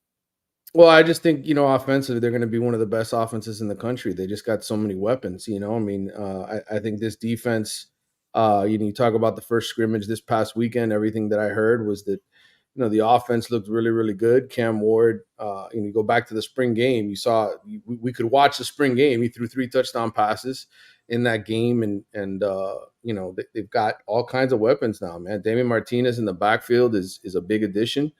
I think, they've got explosive guys like Chris Johnson, who's, sort of under the radar running back, just tremendous speed, a guy that is a special weapon. You got Isaiah Horton, who's improving, a big receiver, Sam Brown, the transfer from Houston. And then you've got the consistent guys that just do their job every single time, like Xavier Restrepo. So to me, I think, offensively, they are one of the best teams in college football. It's a matter of, do they stay away from the turnover? Do they execute in the red zone and get 6 and not 3? And that's going to be the difference between them winning the ACC and finishing second or third or fourth and being a disappointment. And will Mario take some chances to make sure he gets the 6 instead of the 3? Because in both leagues, college or the NFL, you lean on 3s, you will end up getting eliminated or not achieving your goals.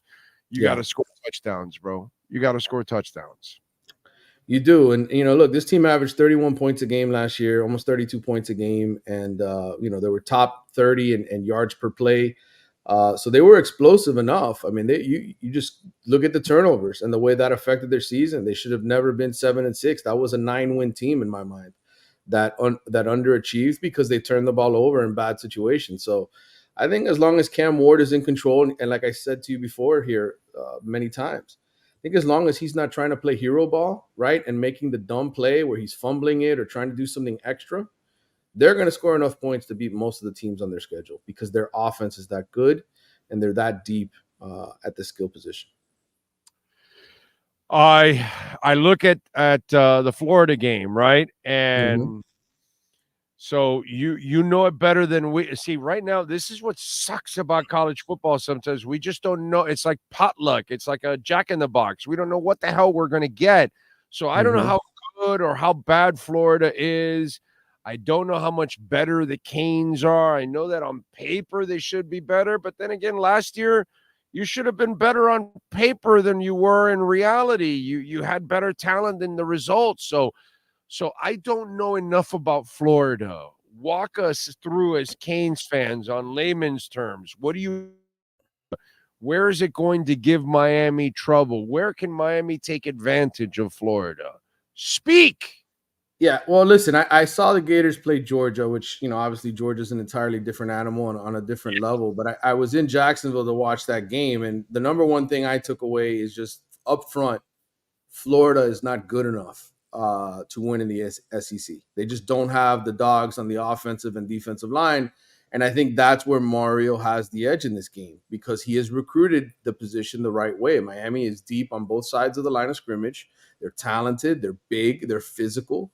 Go back to the Clemson game, and that's how Miami won. They out-physicaled Clemson, right? And they made fewer turnovers than Clemson did. Clemson's quarterback tried to play hero ball, made a mistake in the fourth quarter, and Miami took advantage and won that game. So to me, the Gators are not a terrible football program. They have a hellacious schedule.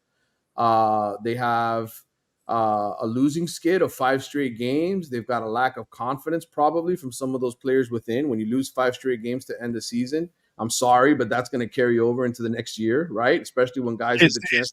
Is any good like the boy over in Tallahassee with the well, NIL? no, I mean, listen. He with NIL, they're fine. I mean, all these SEC schools are fine when it comes to NIL. Nobody's crying poor in the SEC. But no, but I have they retooled like this guy does with Florida State? That he does a marvelous job. Yeah. I mean, I like their squad. I mean, in terms of offensive weapons, I mean, I don't think Florida is devoid of talent. Like they went out and they got this kid out of the transfer portal from Arizona State, another wide receiver. They got the kid who ended up getting drafted by the 49ers this past year. His name's escaping me right now. I'm trying to remember what his name is. But they got him out of the Pac-12 as well. And they just finished going and getting Elijah Badger from Arizona State to come and be another weapon to have alongside. Their receivers are not bad. I mean, between Elijah Badger, Trey Wilson, the sophomore, their quarterback, Graham Mertz, is not a bad player. You're telling me their D-line is not nasty enough? No. They just, I mean, they get pushed around. That's the bottom line. They get pushed around. And I like this because what you're telling me is then Miami's strength, one of their strengths that at least I know is one of their strengths, is the offensive line. That shit turned the corner last year, and I expect it to be even better this year. I expect this offensive line to be the offensive line that Mario kind of wants, that can punch you in the mouth, and you've got like a couple of stud running backs back there, and they're going to kill you. Right. I expect that. So if you tell me Florida did not recruit, did not find, some guys to transfer over and win at the line of scrimmage, I really like that for Miami. Yeah, I mean, the best guy that they got out of the transfer portal was a freshman, a guy who enrolled at USC. That's literally a true freshman. That guy's not going to come in and make an immediate impact. Right. Jason Zandamela. I mean, he was a top 100 type player out of the state that left to go to USC and then return home. And then the other guys they picked up. They got a kid from Arkansas who was basically a backup at Arkansas. They got a starter from San Diego State. That's a G5 program. That's not an elite, Power 5 guy from Alabama or anything like that. And then on the defensive line, the best player they brought in was this kid from Penn, an Ivy League school guy. So if you ask me, what did Florida do in the portal? They got a couple receivers. They added some depth in the secondary, but really what their main problem was, what I saw get exposed against Georgia, was their offensive defensive line. I don't think they did enough there. And that's why I think Miami wins. And that's one of the things that, again, I don't know if these kids are all going to transfer over and become terrific players, but they did attack that. Mario did attack that, him and his recruiting and all that. Yeah. They have beefed up their O&D lines, and I really like that, because if you can't win there, bro, you're never going to beat Alabama and Georgia and Michigan and Ohio State. And whenever you run into those big dogs in the playoffs, they're going to kick your ass every single time, bro. That's why Miami used to win all the time. Yeah. Because it was Jimmy Jones, or it was Jerome Brown, or it was Patrick Crine, or whatever. It was somebody was going to wreck your effing day. Russell Maryland, whatever it was. But somebody was the latter Calais Campbell at the end of this run was Calais Campbell, right? Calais Campbell's one of their last big-ass, badass defensive linemen, right? Yeah, you know what I'm saying? I mean, you would say of the new generation, you basically have Jalen Phillips and Gregory Rousseau, and then a big gap between the Calais Campbells and all those guys. So, and yes. Those guys aren't even close to Calais Campbell. No. You know what I'm saying? So that's how UM used to win, with all those freaking guys that would win at the line. And that's what I think you need to get back. And at least in the Florida game, if you tell me Miami can go up there and win at the line of scrimmage, then Cam Ward should be good enough to win that game. That's why I'm not sweating it, brother. Really not. I mean, look, you're going to have issues. It's not going to be a blowout. They're not going to go in there and beat the Gators by 4 touchdowns. That's still an SEC team. It's still an SEC environment. But you ask me who's going to be winning in the fourth quarter, it's going to be Miami, because they've got a legitimate playmaker stud at quarterback. They've got weapons all over the field, backfield and receiver, and they're complete up front on the offensive defensive line. I know that they have young guys in the secondary. I know that Florida's going to score 2 or 3 touchdowns on blown coverages, because that's going to happen. You have young secondary. But if Miami scores 38 points, they're winning that game easy. It's not even going to be a game in the fourth quarter. Yeah, I agree. I obviously not a blowout, but if you go up there and win, that's all I need, bro. That's all I need. Just win, and win at the line of scrimmage, and I think you can eke yourself out.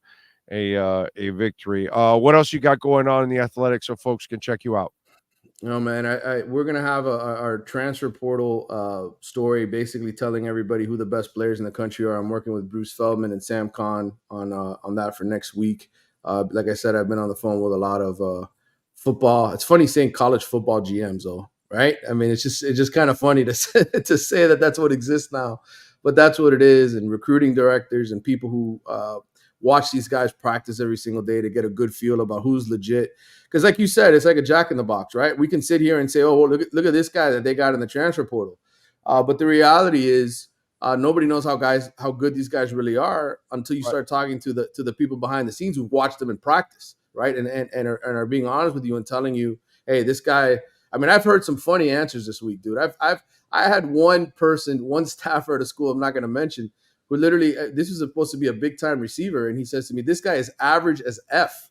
The guy that they got in the door in the springtime that, is supposed to be a stud. And they're like, he's average as F. He's nothing special. So, you can read the magazines, you can read all the preseason. Those guys don't have any of this information. So what we're going to come out with next week is going to be real. It's going to have authentic information there of who's legitimate going into the season. And hopefully it's not just a jack in the box and you have some information to go on that's real.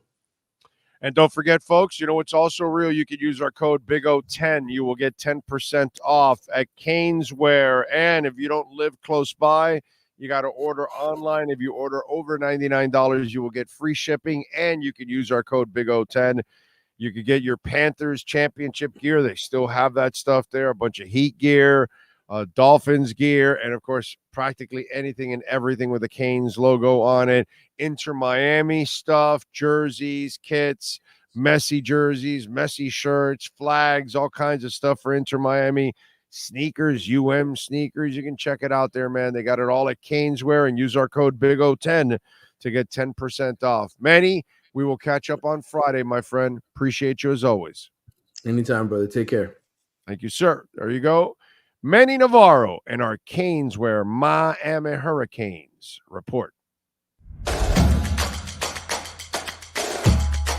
Welcome to Caneswear. New store, new items, same great experience. Family owned and operated since 2010, Caneswear has the latest merchandise from the Miami Hurricanes, Miami Dolphins, Florida Panthers, InterMiamiCF, and more. Come visit us at our store in Davie on University Drive, just south of 595, or online at caneswear.com. Caneswear, the spot Miami fans shop. Right. Oh, man. What else do we have? I think I told you about that there. We look stacked, 13 wins. Lewis, man, barring injuries, 11, 12, 13, I think are all very, very, very realistic for the Miami Dolphins, my friend. Lofi thinks Driscoll might be the answer. Look good. Everybody played better than they practiced. So that was actually pretty cool. Let's see. Tyreek and OBJ, it feels special. It's going to be fun to watch those guys. And when you got Jonnu Smith there on the field and you got those running backs, oh, my God. It's going to be a lot of fun. True FinFan says, man, that sounds good. Anytime you say one of the best in the country for any of my teams, I'm happy. Damn right. Ocala Joe, wow, Big O, I just caught the start of the program. You had one hell of a day. I've had a couple of heat strokes myself, and it's freaking scary. Yeah, it's just I didn't do it. I wasn't smart today. I didn't hydrate, and I paid the price. So I'm just blessed that I can do a couple of hours here with you guys, because I was wondering if I would have the energy. I am a little down on my energy right now, I will admit, because it's kind of took a little bit out of me. But I'll be all right. Just a little more hydration, a little more food, and I should be ready for tomorrow and ready for practice. And very hydrated for practice. I can guarantee you that. Jonnu Smith was third in Yak last year. Bro, he's going to have a monster year. Fantasy players, I know after the first couple of guys that are monsters, Jonnu Smith is going to be easily a top 5, top 7 tight end in fantasy football. Okay, easily. They're going to use him, and they're going to use him a lot. I know it's hard to believe because the first 2 years they basically shit on the tight end, but that's because they didn't have anybody dynamic, at least to his liking. They got him now. They got him now and guaranteed. Big ol' Hassan Reddick and Tannehill to Miami. Book it.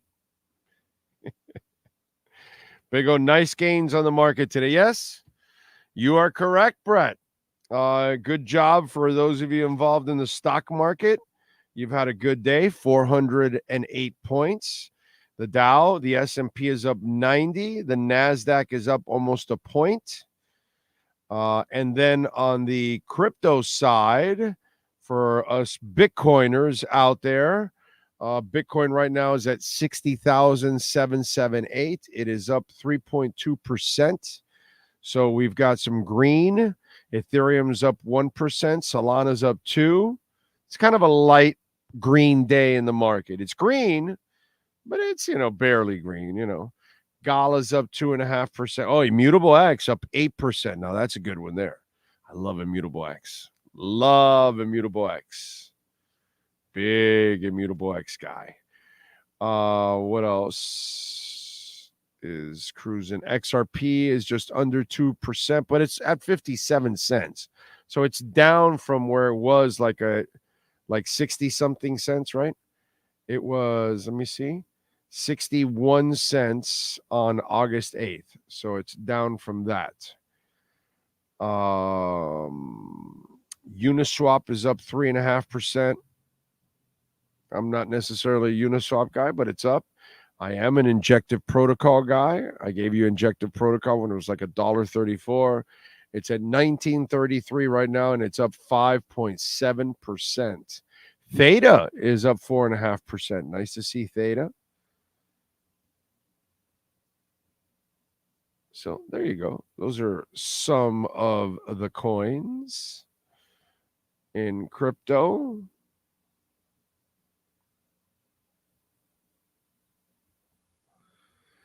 That's the market, baby. I think McMorris can be our next Holland. He looks good, man. He looks good. They just find guys, man. I love this front office. They have the one thing that, and I think this comes from the coaches. They're not big on spending a ton of money, like on buying free agents for the offensive line. They did the Armstead thing, but that was before these guys. Before McDaniel is what I'm saying. And they were like, no, we could replace Rob Hunt. And they've got a few guys, and I don't know, maybe they do. And they don't go crazy for the center. They get Aaron Brewer, and they spend a very cheap price, $7 million a year. They really want to develop from within. They don't necessarily want to go out and break the bank for that. They feel like they can get by with it, and they feel like they have enough talent right now. So it's interesting. It's really interesting the way they handle it. And maybe it pays off for them, and maybe it doesn't. And maybe that philosophy will change a little bit. But there's no doubt in my mind that they're influencing the direction they're going in the front office, that the coaches are certainly not putting a major priority on it, because if you're going to lose Rob Hunt and it's a super priority, then you pick somebody early, but you need a chop anyways. You know what I mean? Because of your injury history. But they have just not proven to be that team in the first couple of years here under McDaniel, that they're really going to be spending high picks on offensive linemen. That kind of happened before they got here. Eichenberg, Jackson were before they got here. Rob Hunt before they got here. So your first rounders and your second rounder you spent, that was before the McDaniel era. And either that or, okay, let me not talk out of place here. Because there's the other side to it all. maybe McDaniel has not fallen in love with somebody early in the draft. It's, no, I got to have that guy. No, we got to have that guard. No, we got to have that tackle. Maybe he hasn't. Patrick Paul is like the first guy that they go. And guess what? He's mauling people. By the way, Patrick Paul looked good again today. It's pretty cool. But again, the Patrick Paul thing was out of necessity, right? Because you knew that Armstead was retiring. I'm not going to argue with them about this because they're very good at getting the best out of whoever they coach. So we'll see. We'll see how it all gets handled, you know? And who knows, man? Maybe there's a diamond in the rough right now that we're not talking about because we haven't given enough love to whoever it is. Liam Eichenberg, Lester Cotton, Robert Jones looks good, man. He looks technically a little bit more sound than he has in the past. And he's a strong mofo, too, on top of all of that. But who knows? We'll see, man. We'll see. I'm again, they get the benefit of the doubt now. No, Miami never had the benefit of the doubt when it comes to offensive linemen in the past, but these people know how to coach offensive linemen. You know, and if you give them elite talent, because I'm watching Patrick Paul, okay, that's a guy you spent a high pick on, so you feel pretty good about him. And he looked great in the preseason game, and he's been mauling fools. Once he gets his hands on you, you're done, bro. You're donezo. It's over. Today he did that thing that those big-ass tackles do. That they go, oh, yeah, here you go, little fella. Yeah, we'll just guide you out of the play here. He did that. He did that move. You've seen those. You know those guys.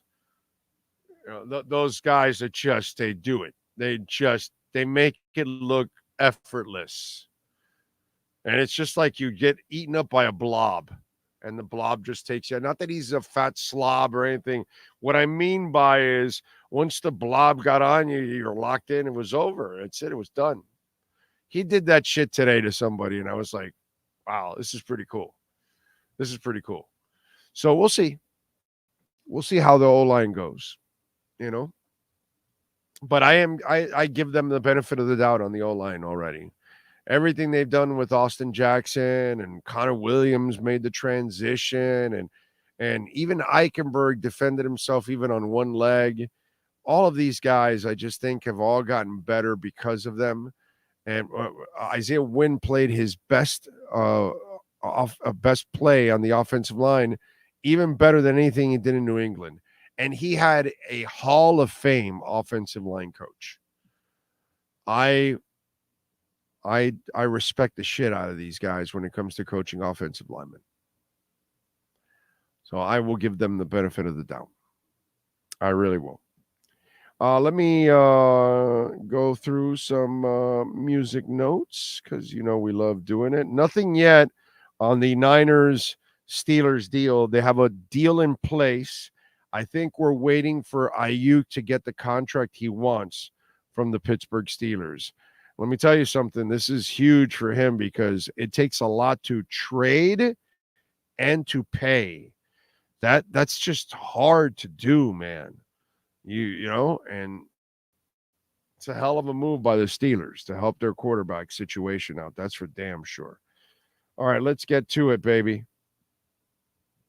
Let's get with musicians born on this date. I'll get to your chat board here in a minute and get to your questions. Remember, as always, you can make a donation, Cash App or Venmo at Cash Big O Show. That is Cash Big O Show, Cash App or Venmo, and you can always make a Bitcoin or Ethereum donation, which we always love you all out there for those kind of donations too, because that's like a perpetual donation. Pretty Ricky, the singer, R&B, hip-hop group Pretty Ricky. Diamond Blue Smith, born on this date in 1984. Let's see. Danny Bonaducci, comedian, radio personality, The Partridge Family, born in 1959 on this date. Dan Fogelberg, singer, songwriter, born on this date in 1951. We lost him in 2007 to prostate cancer, unfortunately. Cancer. I hate that word, cancer. It affects us all one way or another. Let's see who else is celebrating birthdays today. Let's go with famous people outside of musicians celebrating birthdays today. Sebastian Stan, movie actor, is 42.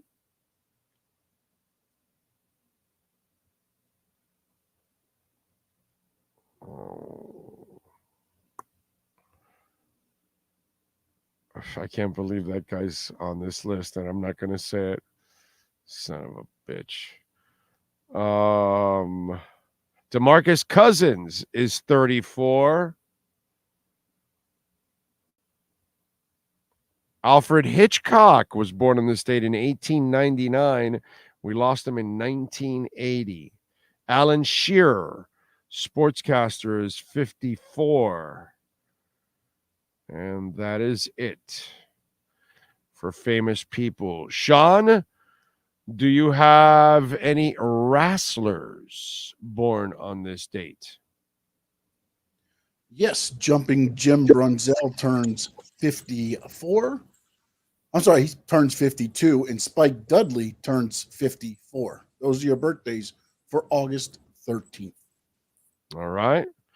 We go with music history on the 13th. What happened in music history?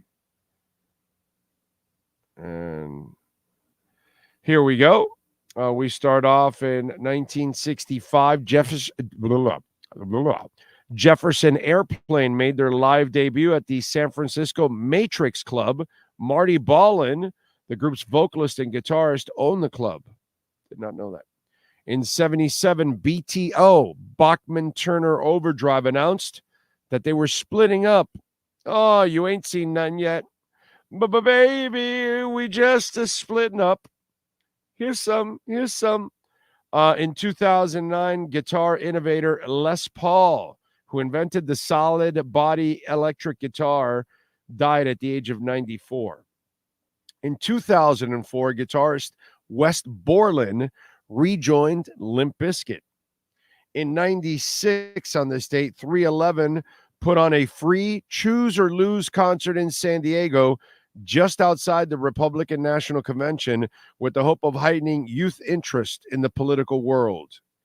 In 66, on this date, the Loving Spoonful started a 3-week run on the top of the charts with their hit song, Hot Times, Summer in the City. Let's see. In 99, STP, Stone Temple Pilots singer Scott Weiland was sent to jail for once again violating his probation by continuing illegal drug use. Rest in peace, Scott Weiland. That drug use cost you your life. In 1980, 4 masked robbers broke into Todd Rundgren's New York house, tied him up, and stole paintings and stereo equipment. One of the intruders was reportedly humming a Rundgren song, I Saw the Light. So he was a fan while he was robbed. What kind of a fan robs his favorite artist? That's like me breaking into Bono's home and I'm just like, I tied down Bono and I'm just like singing bad. Right? Wow. Whew. If you twist and turn away. And I'm stuffing my bags. The best part would be if Bono would join in with me because he's blindfolded. And then if he starts singing with me. And then it's kind of like a duet while I'm robbing his house. That would be kind of, I would faint again. There you go. Just being honest. If I'm going to faint for Tua, then we'll faint for Bono. What can I tell you? I'm stealing inside his house, and I'm screaming, "This is not a rebel song. This is Sunday, Bloody Sunday." Is that the way I got to do it? Right? I broke into Bono's safe, and I'm peeling off those $100 bills. 100, 200, 300. You got to be a hardcore U2 fan now, I guess, to pick up on that one. Anyway.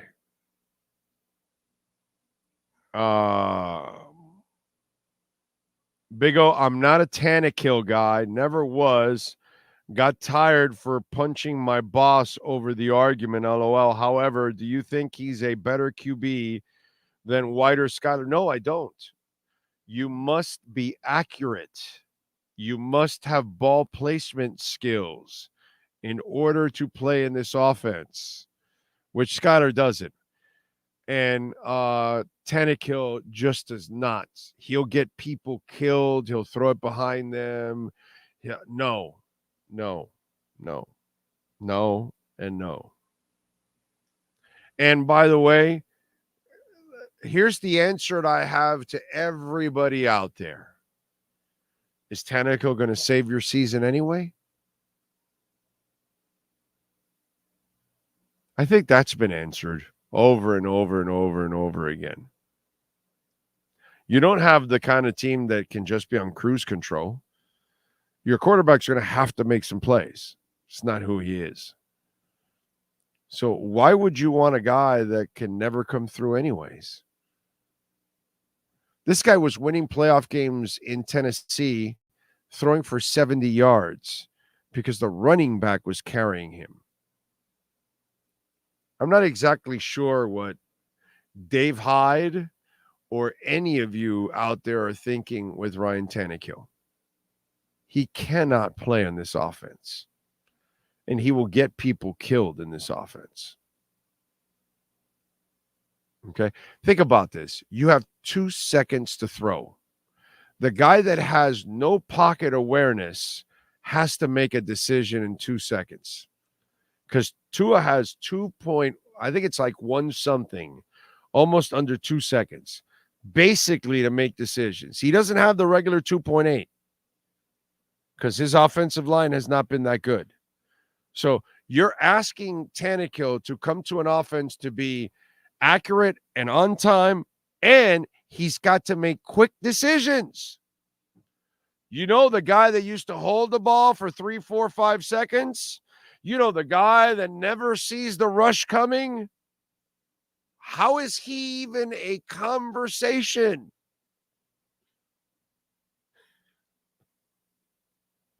How is it even a conversation? It's an offensive line that on average has been giving Tua just over 2 seconds to throw. You want to put Ryan Tannehill in that kind of an offense? He couldn't win with a monster in the backfield and a monster line that gave him 3 seconds and 4 seconds at times. So it just makes no sense. If you think about who he is and where you're going to put him in, think about that. He just doesn't have the skill set for that. He never has. He doesn't have the brain for it. He can't decipher and decide quickly. It's not who he is. He's a throw after he sees the break type of guy. He has no anticipatory skills at all. And in this offense, since you don't have a world of time, you're going to have to throw to places that the receiver's not there yet. But he'll get there. It's just you got to throw it ahead of time. He cannot ever do that. Ever. It's not who he is. Never has been. It's like 7-Up. Never had it, never will. If Halle Berry drops her dress, you're going down, Big O. Okay. Facts. Big O, your dehydrated singing voice might just be better than your angelic regular voice. Also, I don't know that you two named their singer after your dog. Yes. Yes. Yes. Yes. We have Bono in the house. Bono doesn't come up here to the upstairs during the shows. But Bono and Maiden don't come. I mean, I can't allow Maiden up here during the show. She'll tackle me, forget about it. It would be like a disaster, bro, if you release Maiden. She'd be happy as hell. She'd be like shaking and hitting everything, her hips, her tail, and then she'd jump all over me. Oh my God. You can't stop her. You can't contain her either. You can't contain Maiden. Bono's a lovable dog, He's different. Maiden she's a ball of fire. Great dog, but a ball of fire, bro. Dolphins are screwed either way it goes. Mike White, Skyler, or Tannehill. Exactly. At least I like the people that are realistic. The discussion is silly. Okay. And it's not going to make a difference anyway. So why are we talking about it? Just go down them flames with Mike White, bro. That's all. Mike White's your 2, and that's it. It's the best you're going to get. It ain't going to be Skyler. He's had enough time, and Skyler will be cut at the end of the year, and they'll go, and maybe they cut Skyler during the season and find another third guy. That could happen, by the way. Skyler has done enough to not even be on the roster anymore. Just to be quite honest. Let's see. Big O, name your way too early offensive and defensive MVPs for the season. Mahalo from Hawaii. Thank you, sir. By the way, thank you to all of you out there that listen from Hawaii, because I see the numbers. Thank you. On behalf of Sean and myself, we really appreciate it. Then again, you all know that I am the ultimate left tackle for Tua. So, but that's all right. Let's see. My way too early offensive and defensive MVPs. All right. I'm not going to go the lazy route and pick Tua, because that's easy. Or then Tyreek, if I want to pick the other lazy route, right? So let's go with Austin Jackson as my offensive MVP. Okay? And my defensive MVP, I'm going to go with Javon Holland. I think Javon Holland, everybody's been talking about Jalen Ramsey. I think everybody has overlooked, including the media, Javon Holland. I think people forgot how multiple this player is. I think Weaver is going to allow him to flourish in this defense, and I think he's going to have a career year. So Javon Holland will be my defensive, MVP of the season. We'll go with that. Okay. Who is responsible for spreading the Tannehill to Miami as a backup rumor? I'm going to go first. Adam Beasley was the first one with that silly-ass suggestion. And then, because people are lazy and they have nothing else to write or talk about, or fans sometimes don't even think for themselves, they just repeat what they see or read, then everybody else is kind of picked up, and other people have, even thrown their 2 cents in there thinking that this is a good idea.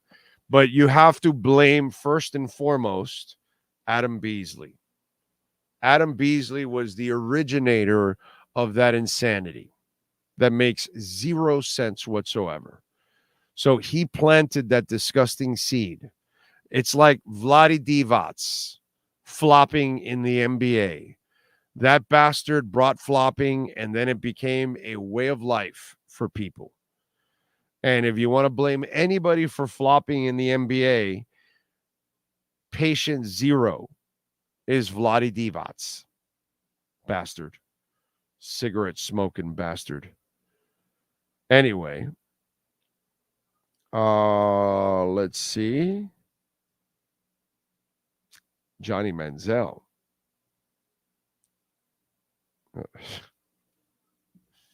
Johnny Manziel. That definitely would be a trip. Don't forget, folks, tomorrow we are at Toyota of Hollywood. Can't wait to go. We'll be there after practice. And hopefully everything will go well and we'll be fine out there. So come on by, 1841 North State Road 7. It's on 441 between Hollywood and Sheridan Street. The Summer Super Saver Days are going on. Over 2,000 Toyotas in stock, over 1,200 Toyotas, over 1,200 new Toyotas. They're open till midnight every night, extended hours. They've got some great deals going on right now. And by the way, they're also hiring service technicians. So for those of you that are looking for work, their business is booming right now, and they're hiring experienced master, mid-level, and lube technicians. Top compensation and signing bonuses are also available. Again, 1841 North State Road 7 between Hollywood and Sheridan Street on 441. We got the Summer Super Saver Days going on. And I can tell you because my daughter just recently got a Corolla about 9 months ago, something like that. And she had a great experience after having a terrible experience at Tesla, where they provide zero personalized service. Well, at Toyota of Hollywood, the personalized service, you get it right from the second you walk in. Okay. And the selection is ridiculous, which is amazing. So check it out for yourself. You're gonna see why they are number one, Toyota of Hollywood. Okay. Forrester Carroll says, what is your view on linebacker Jordan Brooks? I think he's a beast that flies to the ball and can cover. Yes. And he's in the Bahamas. Forrester, I love what I'm seeing from Jordan Brooks. I think he's going to be able to also spy on Josh Allen. But there's no doubt in my mind, this is a terrific pickup. I think it's an improvement over Baker. They improved at corner with Fuller over X.